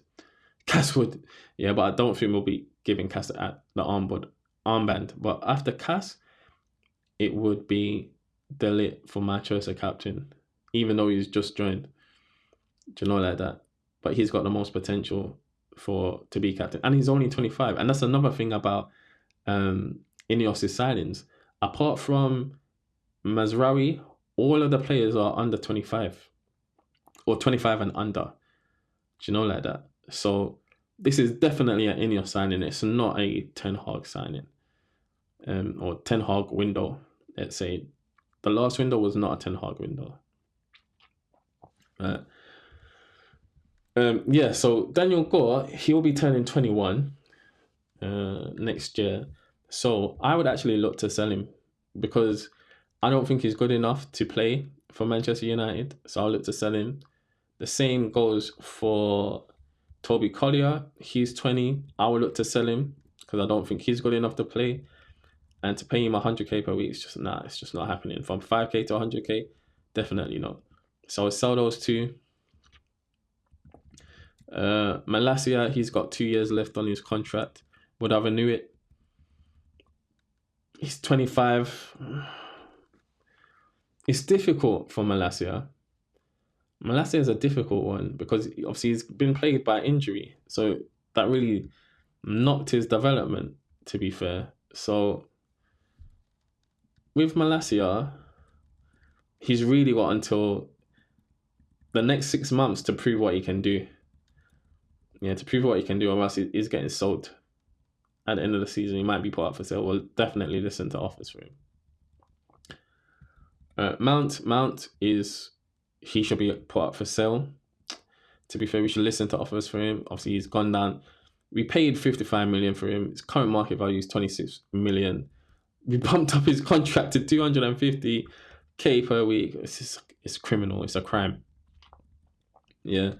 I'll look to sell him. Who's going to buy him with his injury record? I don't know. Who's going to pay him 250 a week? No one. So we'll probably be subsidizing his wages as well. It's just a mess. It's a mess. But I will let him go because he just doesn't play games.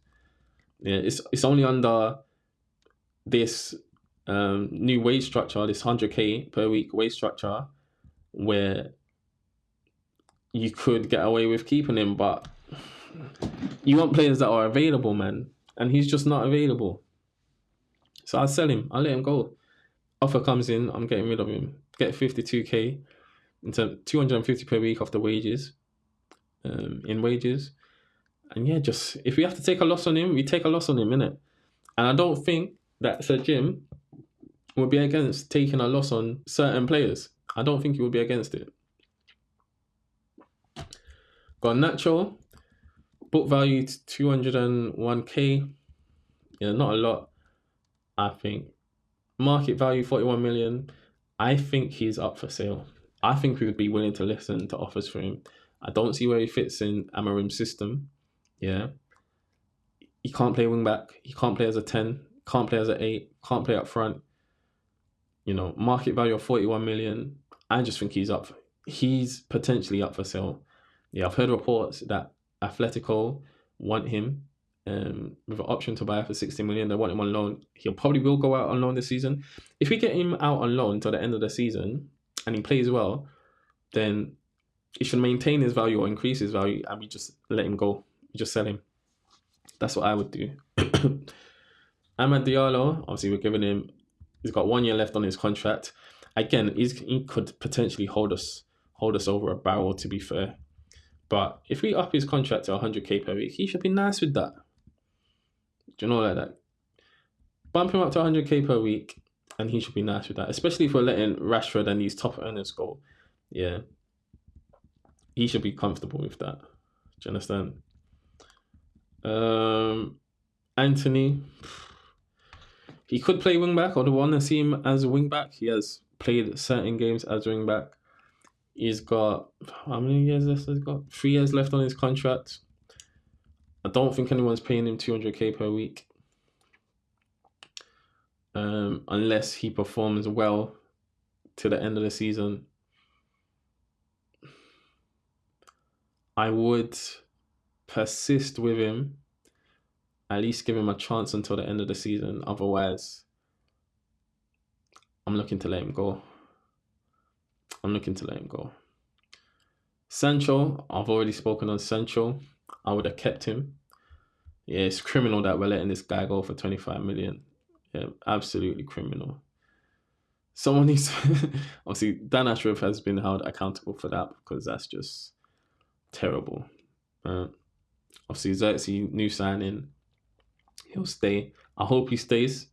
Yeah, I keep hearing reports about him going back to Italy. I hope he doesn't. I really want him to stay, to be fair. And this is not like Player FC, but like I said, for the profile of player that he is, I think he could be potentially critical to Amorim's system. Yeah, and to Manchester United. Yeah. He's got icon potential, to be fair. Yeah, he could be the Martial without the injuries. And not even a Martial without the injuries, but that type of player without the injuries. Do you know what I'm saying? Rashford. Yeah, Rashford needs to go. Like, he's been put up for sale now. I was expecting it, to be fair. Yeah, he's just on way too much. Been there 8.5 years. Everything's pure profit. 45 million current market value. So roughly around 40 mil. You're getting 300k per week off. That can fund, under this system, that would fund 2 additional players. Yeah, that would fund 3 players. So getting rid of him, yeah, is just a smart business move. Smart thing to do. So I wouldn't be surprised. I'm not surprised at it. Do I see him playing until the end of the season? Or do I see him playing another game for Manchester United? Nope. So I'll be letting him go. Especially, at least trying to get him a loan move until the end of the season. Again, to maintain or increase his value. Yeah, no one's paying him 300k per week. So I do believe his wages will be subsidized. At least part of it. Højlund. For Højlund,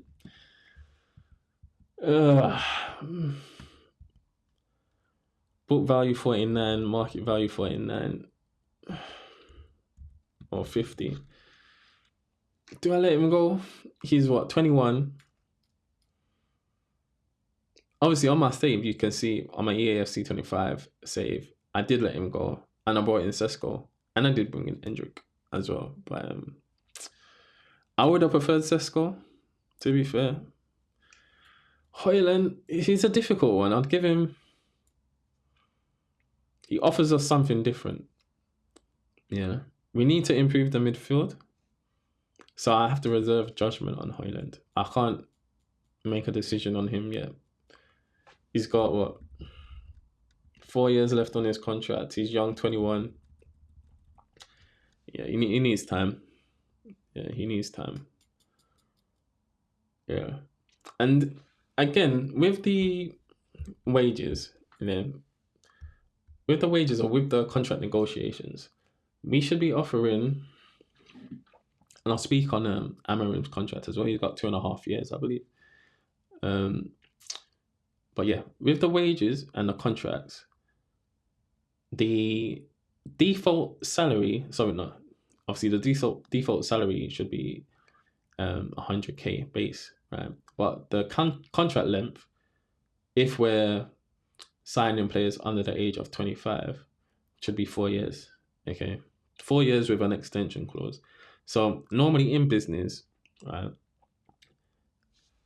you normally have a strategy over a 5-year period, and this is where I'm gonna come to. Like, if you look at our signings, none of them especially with the managers, right? None of them have lasted 3 years. Yeah. And I think this is, again, based on, a vision of a 5-year plan or 5-year vision. Yeah. 5-year strategy. If you're not executing on that, or we can't see progress towards that, you need to go in it. You need to go. You should be able to see something by year 3. If you're not seeing anything by year 3, then you have to go, right? Even by the end of year 2, because it shows a trend, you should be trending upwards. You shouldn't be trending downwards. So for Erik ten Hag, yeah, he was trending downwards, right? So yeah, you have to let him go in it. But with Amorim, so he's got what? Amorim's got 1 transfer window. I'm not sure if he's got 1 summer transfer window. He might do. But he's got 1 transfer window, at least 1 transfer window to get things right in it. So I'm actually glad he's come in October. Is it October? It might have been November. End of October. Yeah, because at least he's got 6 months, or at least to the end of the season, to evaluate the squad, and then him and the recruitment team can make decisions over the next summer of what they want to do in it. Yeah. So this is kind of like a pre-evaluation, which is good for Amorim, I would say. Yeah. You can really write this season off, to be fair. And I would write this season off. I wouldn't expect much from this season. So that's just what I would do. But yeah, in terms of player contracts, so let's say you buy someone from overseas, for them to adapt, you're probably looking like a season at least.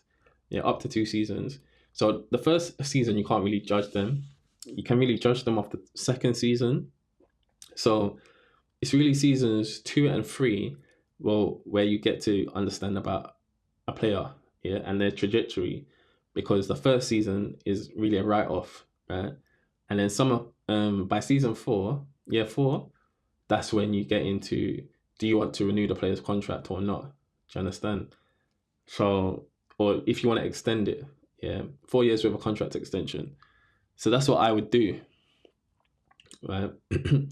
So by the end of year 3, they've got 1 year left on a contract, and in that year, you can make a choice. And you could even make a choice by the end of year 3 if they're not performing well and let them go and they still have value. That's how I would do things. Do you know, like that?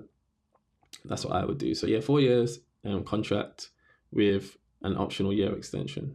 That's why. Not 6-year contracts or anything like that. Not 5-year contracts. That's too long.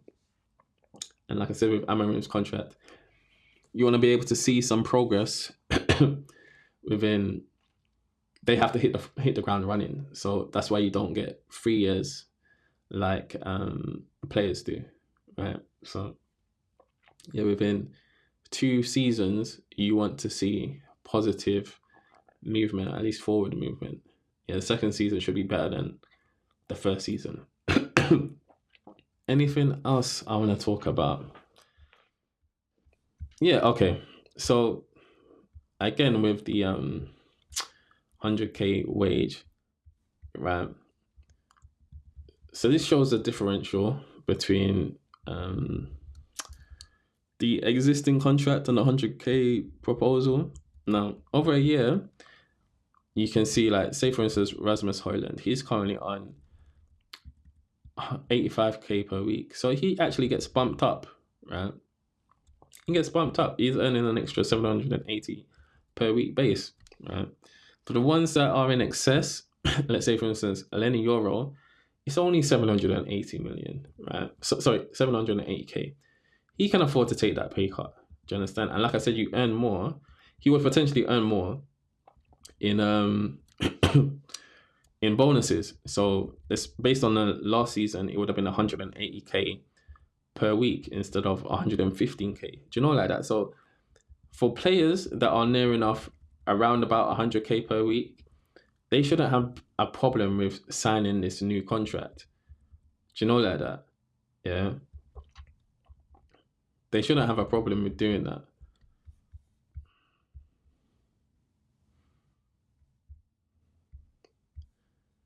But yeah, that's it. To be fair, that's all I really wanted to talk about. All I had to talk about. See, this was extended for like longer than 2 hours. But yeah, that's my Man United strategic review. And yeah, Pel Cullen, Pel on Smoke. This summer, sorry, not even this summer, actually, this January transfer window will be interesting. So, like I said, I'm reserving judgment on Ineos and Sir Jim. I believe that if anyone can turn this club around, it is Sir Jim, given his experience. Yeah. I would have preferred a full sale to Qatar, but we didn't get that. But yeah, if anyone can do it, Sir Jim can. That's another thing. Obviously, there's talk about increasing the ticket prices, right? And from a business point of view, I can understand Sir Jim's case, the business case for doing it. Like, I hear what the fans are saying as well, but Manchester United, in terms of profile of club, yeah, we shouldn't be having tickets that are less expensive than Fulham. Yeah, than Fulham, regardless of whether or not Fulham's in London and we're up in Manchester. So the cost of living's less or whatever. At the end of the day, this is a business. Yeah, sports a business. Okay, and the profile of Manchester United, arguably, our ticket prices should cost the most. Right. Now, that being said, the performance doesn't justify it. And this is where the issue is. The performance doesn't justify for us having the most expensive tickets. Yeah. The stadium doesn't justify us having the most expensive tickets. So just based on that alone, like it's a sticky one for Sir Jim. And who's to say when we do rebuild this stadium, or if we do, that there's not a further increase in ticket prices? Do you know, like that, to support the stadium, right? But when the stadium's leaking, the team's not performing, there's rats. To say that you're increasing the ticket prices, ridiculous. But then, like I said, fans, yeah, this goes back to the whole thing. In football and in sports, yeah, fans are the most loyal customers. Do you understand? In no other business would you get away with this than in sports.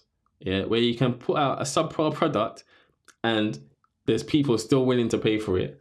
Yeah, there's 99%, 99% of the stadium is full on a match day. Yeah. If you really wanted to hurt Manchester United or kick them into action, stop going to matches. Yeah, now obviously that's hard to organize. Yeah, but that would hit their profitability, right? Would hit their profitability because match day makes up at least 20%, right? Potentially, they would be on the verge of breaking their covenants. Okay, so because if their EBITDA is 185 million, their match day income was 137.1 million, right? Remove the match day income, right? And they're in trouble. Right? They're in trouble with covering their covenants at that point. So if you wanted to, you could do it, but it's just never gonna happen, innit? But it is what it is, isn't it? So yeah. But that's it. That's my strategic review of Manchester United. Right. Again, Pel on Smoke. If you like the video, I will chop this up, like I said, into individual sections. Hit the like button, subscribe, share with a friend. If you have any comments or any other takes or alternative perspectives that you want to share, feel free to do that. But yeah, see you soon. See you next time. I think the next one, I haven't done a couple of my pre-match reviews, my pre-match predictions or match reviews because of Christmas. I've just been busy. But yeah, we should be back on that now that this is done. Yeah. See you soon.